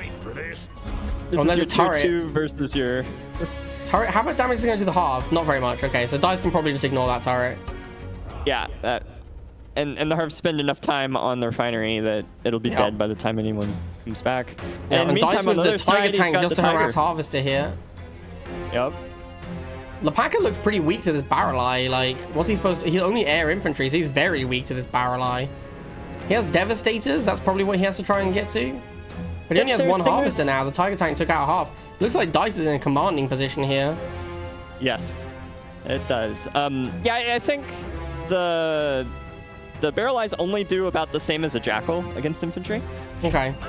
Even though they cost more. There it is. Good GG timing from Laaka there. Doesn't force Dice to grind it out. He knows he's dead. He concedes.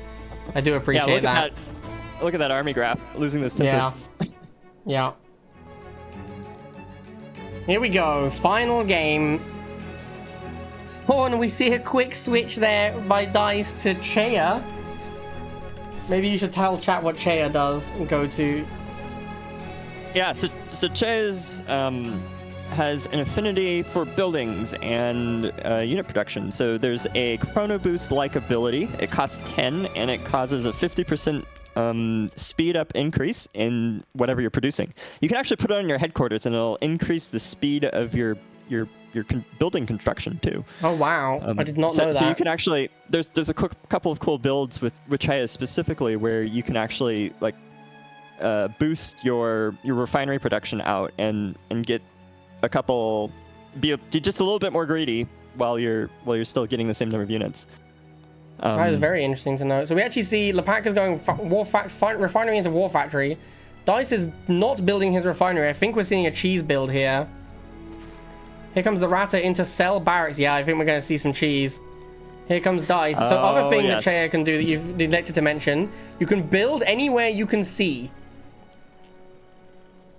So here we see a barracks being built next to Laaka's refinery. So there are, the farther away you are from your build radius, the longer it takes to build. It actually takes, so you're seeing this barracks take an extra about 10 seconds to complete compared to a barracks if you built it in a base. But that 10 seconds you save immediately by I assume building Yeah. Stinger Troopers in your opponent's Nothing base to here. it. Here it comes. Chaya uses the ability, and we queue up 4 Stinger Troops. There's 1 Jackal Cycle to defend. So here comes the cheese. 1 Stinger Troop out. Also, you get your defensive bonus because you're next to your barracks. Yep. Oh no, terrible micro there by Dice. Moving there, yeah. And he's gonna lose his the Stinger now. river's- This river's gonna hurt him a little bit, I think, because you can't Yeah. spawn units across the river. Yeah, I think from it's. the I think barracks. he's. I think And he's. I so- think he's lost it. He needs to be. He needed to be on the far side of the river, really. Yeah, if he was. Oh, if he and was Dice up just 2 surrenders, tiles, and that's it. Yeah.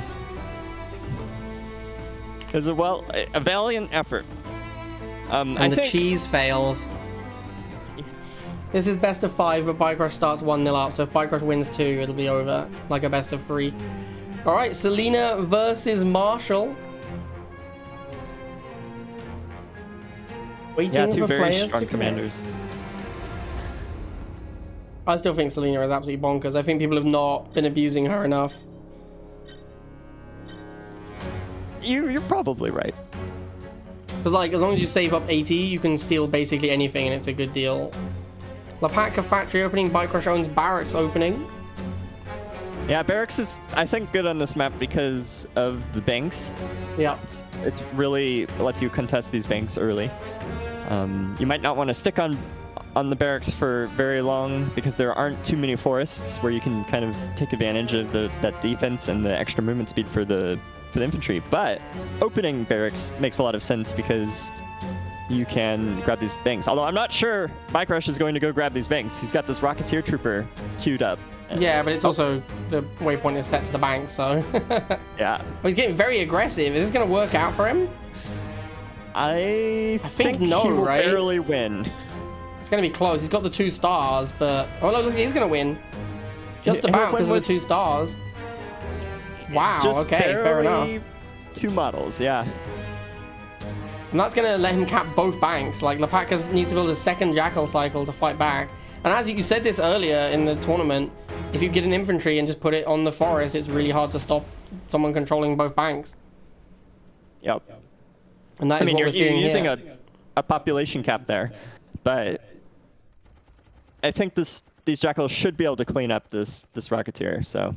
Oh, I mean, if they lost to a 2-man squad, I think we'd have to call OP on Rocketeer. So yeah, Laaka's coming in with his Jackal, but I don't think he's going to win on offense against that Stinger. Yeah, he sees he can't win it, and he pulls back. I'm seeing once again the refineries built from both players, 2 harvesters. Bike Rush with the Cell refinery. Laaka, I think, also sold refinery. I didn't see him build a harvester, but I could be wrong. The Bike Rush going into factory. Oh, the snipe with the Rocketeers in the forest, the ambush. Those are going to absolutely obliterate that Jackal Cycle. Yeah, winning with 3 models. Absolutely clapped it. And a Bully Cycle from Laaka is a weird choice against all infantry. We see another Jackal, but Bike Rush already got that Tiger Tank building. Tiger Tank is going to be very good here. Actually doesn't care at all about his enemy's units. Looks like he's going straight for the Harvesters. And Laaka is going to be forced to respond to this, and it's going to be tough for him to respond with what he has right now. He's building a Bully Cycle, which is going to do something. But on its own is not going to be enough. Goes into the forest but loses a model doing it. Almost kills a tank. We see another Bully Cycle coming out. Oh, it's interesting that he's actually not chasing down this tank. He gets the two Bully Cycles. Is going to be able to clean up this tank pretty easily. Yeah, there it goes. Did Bike Rush kill a Harvester already? Yep. Oh my god. No, He no, did. they're on top of each other. Okay, never mind. Oh. I was going to say that would be very surprising if he I killed got- it that quickly. Yeah, I got just as confused.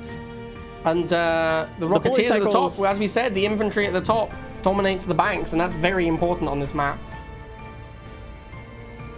Yeah, but 2 Jackals, those are expensive Rocketeers to throw away for map control, so hopefully the Stingers will be able to clean things up too. Not sure about this But you Razor can see from the Bike balance with Rush. those rivers.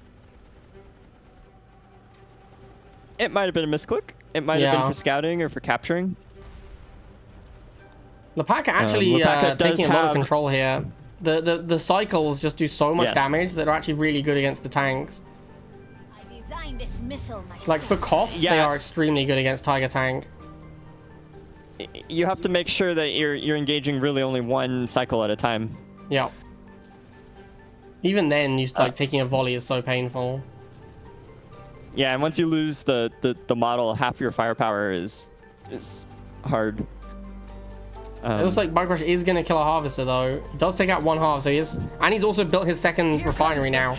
So we are seeing like 3 Harvesters versus 1. Oh, and here comes the bribery. Oh my god, the bribery is so savage. So the Laaka takes out the tank, but immediately has another one to deal with as the bribery steals his tank.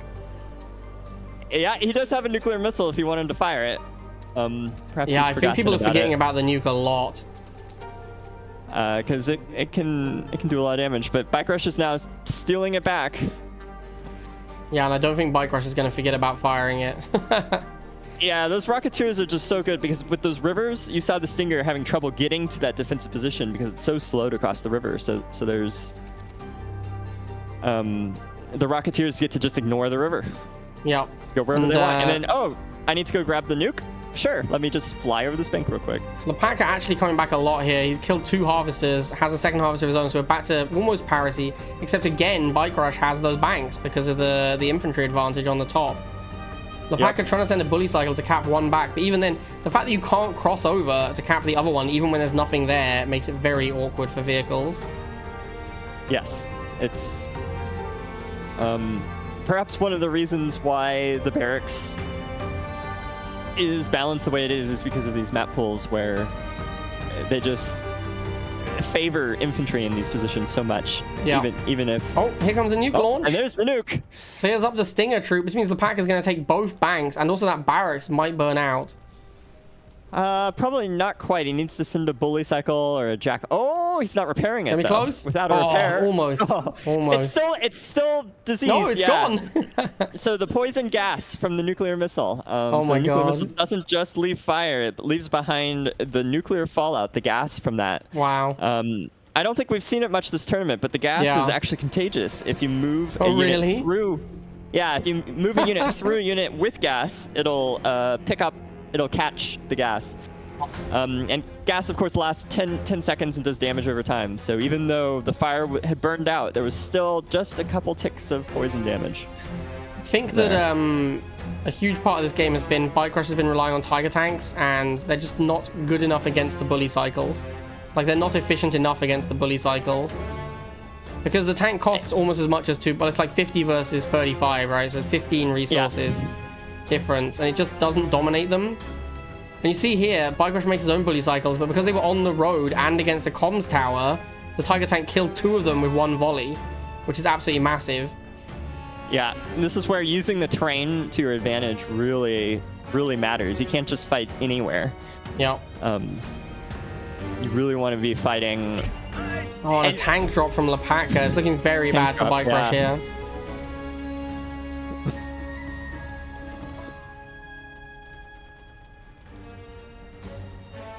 Yep, and Bike Rush learning the unit counters as we go. Yeah. At least with the current balance. All right, game number 2. We see Bike Rush has switched to Marshall, probably because there's so much War Factory mirroring, and the bonus damage from the bikes for Laaka was definitely relevant against those Tiger tanks.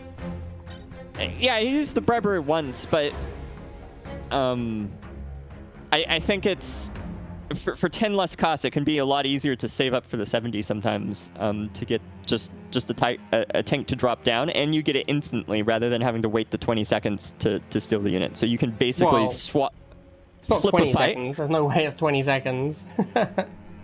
It's 10 seconds plus the cost of the unit, basically. So thing is, though, if you tank drop, you spent 70 to get a tank. If you bribery a tank, you spend 80 to kill a tank and get a tank.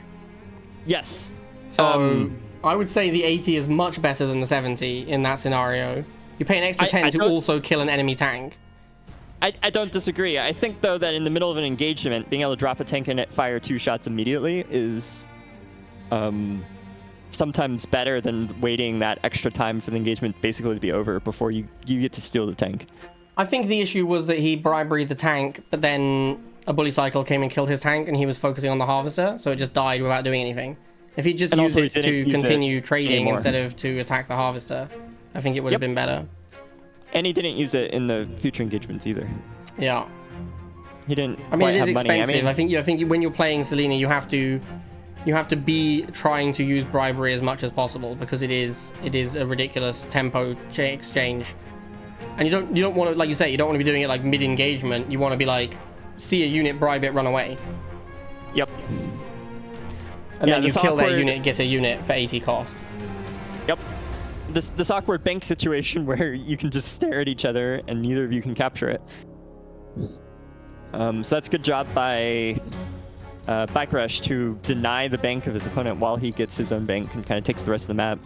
It's interesting how Bike Rush lost a bully cycle, so immediately just spams bully cycles.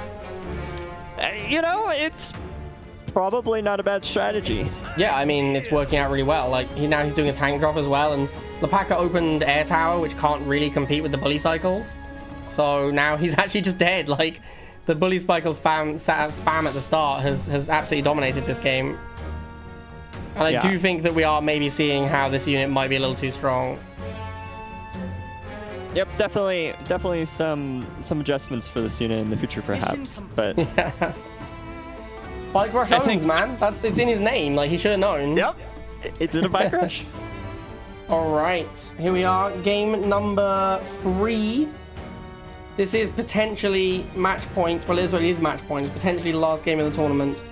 If Bike Rush wins this, then he is 3-1 and has defeated Laaka because he started with a win from coming from the winners bracket, which is what we decided to do in this tournament.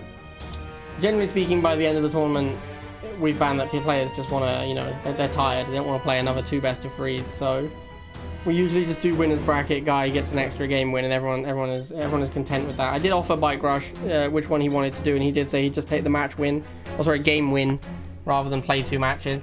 Right, so we're seeing Barracks opening from Bike Rush and Refinery opening from Laaka. Interesting to see Barracks opening after he just absolutely dominated the game with bike spam. Kind of thought he'd just go bikes again, to be honest with you. Maybe he's anticipating Laaka playing against bikes first. Yeah, I think there's a little bit of a mind game in the early thing, but also Stinger Troopers do pretty good against bikes. Yeah, well, they crush them. So the problem is the bikes just run away and attack your Harvester instead. They never actually fight them. But yeah, I think if you are going to go Barracks first, Stinger Trooper makes the most sense as your opening unit. If you can get a Stinger Trooper in a nice defensive position in the forest, it's very hard to attack it. Especially when you observe that your opponent doesn't have any infantry, so there's just no reason to ever build a Radder. Yep. We see Laaka once again. He's gone for his factory into second Harvester. He loves doing this. Bike Rush has gone for the Refinery, sell first Refinery, build second Refinery, which I'm starting to come around to. I think that sounds like a pretty good line. But we do see the Stingers are on defense, and Bully Cycle first runs into the ambushing Stinger, immediately loses a model. And Bike Rush has both banks, so looking very good for Bike Rush here. Yep. Here comes the Jackals. These also are not going to do that well attacking into the defensive Stingers. The Stingers had already taken a Bully Cycle volley, so they were a little bit injured. But this micro did not work out that well. 2 Jackal Cycles now. That's going to clean up the Stinger, but he did lose his Bully Cycle, so it's not even doing that well. And a tank drop, very aggressive tank drop from Bike Rush. This is pretty good here, honestly. With the 2 Jackal Cycles, this I think is why Bike Rush opened Barracks. He wanted to debate Laaka into making a bunch of anti-infantry so that he could then do a tank drop, which counters the vehicles that Laaka has. So I think that's a pretty nice play. Yeah, and with this follow-up with the Rocketeer Troopers coming in from the south, there's just... Very aggressive. Classic Bike Rush aggro. And yeah, he's gonna kill at least 1 Harvester here, maybe both. And I don't see how Laaka comes back if he kills both Harvesters. Yeah, there goes one. About to lose the second one. And there it goes. And that's probably going to be tough for Laaka to come back from. He has cleaned up the tank. He's working on the infantry. He needs to make... He has got factory at least, so he can make 25 cost Harvesters. And he has a bank. And he's taking the second bank. So I think he's not dead yet. He's definitely not dead. Yeah, and if he sends this other Jackal up, or the single unit bike up to take the... to just hold that second bank, although I guess Bike Rush isn't going to go attack it, so... Yeah, he doesn't need to hold it against nothing. We see Rocketeers in the forest fighting 2 Jackal Cycles. I suspect they're going to lose this, although it's going to be close, it looks like. The close. Rocketeers doing a lot of Defense. damage here. Like, even though they're 2v1, they're almost winning. They actually almost killed one of the Jackal Cycles, which is pretty huge here. Yeah, never underestimate the terrain.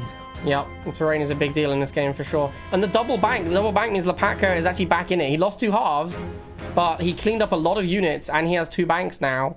So, Yeah, I don't know, Laaka's looking okay here.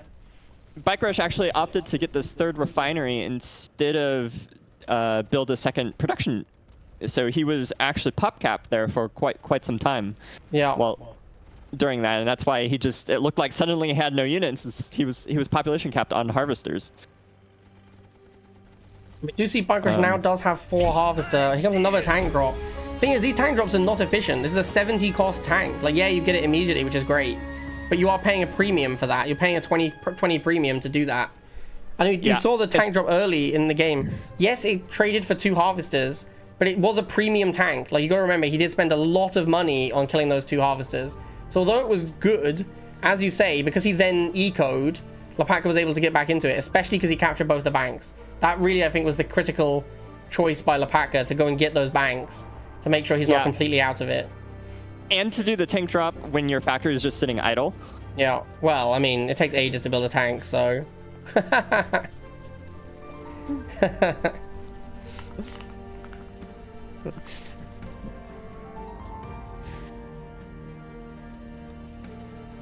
Yeah.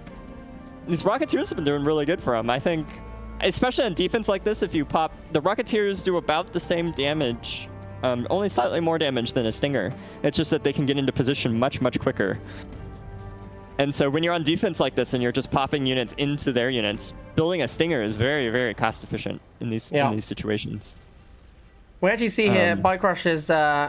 he's about to take out another harvester. It's very close. I mean, he doesn't quite get it, but it's very close. But with these, as you say, with these Rocketeers, he is starting to make some headway on defense. And he did recapture one of the banks, so the economy is pretty close. I do think that, given how Bike Rush is complaining about the tanks, I don't know why he keeps making them. Like, no one is forcing him to make tanks, right? Like, they seem to be doing pretty well too. Like, well, like if you think the tanks are bad, then don't make them, right? Like, just start making the bikes instead if you think they're better. Like, yeah, but here's the hellbender from that. And I think the truth still is that a mix of bikes and tanks are the best. Yeah. Having all of one or the other, I think you gain combat power by having the mix. The fact that your tanks need to fire both shots to kill one cycle, I think, is the issue. Like, so you really want to have supporting units in that fight. Right. Like you see up top here, Bike Rush had a tank in the forest, and it basically lost to a single bully cycle, which is very awkward. However, another tank drop is going to clean up harvesters.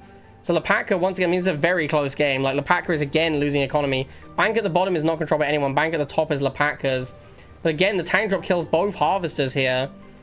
And these hellbenders haven't really done much. Like, there wasn't a lot of infantry for them to kill. Bike Rush just didn't make any. So we're seeing bully cycles from both players doing a lot of work.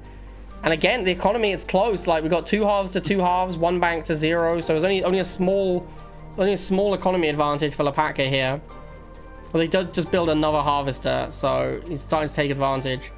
Bike Rush is playing very aggressive on Laaka's harvesters. He's choosing to attack Laaka's harvesters rather than capture banks. I don't know if that's the correct thing to do, honestly. Like, it's hard to say. Yeah, I think as you get these low model squads, so like that lose their combat power, they still can capture a bank just as efficiently as a full health unit, and so you can send off kind of your injured units to go take the map, which might be a good idea here. I mean, this has been a very back and forth game. It now looks like Bike Rush is dominating once again. Yes. And it feels like, I'm gonna say, like, feels like the tanks were pretty critical. Yeah, and it's just so hard. You're seeing both players neither deciding to build a 2nd refinery just in their safe, in their main. You can go up to that 3 refinery, the 2 refinery, 3 harvester, I think, is a good balance of... and there it is. Laaka calls the GG. The tank drop was very important there, I think. You see there, the resources are almost identical, actually. But, like, Bike Rush just killed a lot more things. I think the tank drops from Bike Rush were absolutely amazing. I think, tell you what, actually, I think Laaka teching into and building a Hellbender was a big mistake. Because Bike Rush just didn't have any infantry when the Hellbender came out, and he just didn't make any. And it cost so much to make it. It was like 80 cost for that single Hellbender. And it just ended up doing nothing. He might have been better off with an airport or something, but... Yeah, maybe. Or just make more factory units. Or use his own tank drop. Like, an extra tank would have been better than the Hellbender in that spot and cost 70 instead of 80. Yeah, the thing the Hellbender did do is Bike Rush stopped making Rocketeers. Yeah. So it did have its place, but yeah, it was expensive, and it was a very well fought game on both sides. Congratulations. I gotta say, I think the tank drop on the enemy harvester might be too good. Like, maybe tank drop shouldn't be all the map. I don't know. It's within vision. Yeah. Yeah, sure, but... yeah, it could be all the map. He had that 1 HP bully cycle that provided the vision for that tank drop, so... I'm just saying, like, you drop a tank on someone's harvesters, you probably just get to kill 2 harvesters. It's very hard to stop it. That seems extremely good, but I don't know though. Like, still very early days for Micro Wars. All right, so with that, the grand final is over. Bike Rush takes it down. Congratulations to Bike Rush. Laaka, I mean, it was close, man. Laaka put up a good fight. I thought he was going to win that game, but unfortunately does not take it down. So we do see a 3-1 victory to Bike Rush with his extra game win from being in the winner's bracket. And yeah, thank you everyone for coming to the inaugural Micro Wars tournament. Hopefully we will have more in the future. I'm very excited about the idea of a 2v2 tournament. I really want to play a 2v2 tournament, which also is sad because I probably end up hosting it. But if there is a 2v2 tournament hosted by someone else, that would be very pog. So I can play in it. Maybe I don't need to stream a tournament. Maybe we could just host a tournament and not stream it. I don't know. Anyway, hope you guys all enjoyed that. And any last words, Go-To? You want to talk about the game a little? I'm just super excited that we can have a tournament and that we're getting people to play. We've put a lot of work into this the last couple of years, and we're excited to see the game kind of take off. And so I hope to see you guys all out on the ladder and custom games in the next couple of days. Yeah, I think what we're going to do is set up some times to do games. That's probably the best thing to do. Yes, you should join you should join the Micro Wars Discord if you aren't already. And we have coordination so that we all get on and play some games together at the same time a couple times a week. So if you're interested in that, hop on our Discord. All right, and with that, I'm going to say GG's and thank you, Go-To, for Micro Wars. Thank you.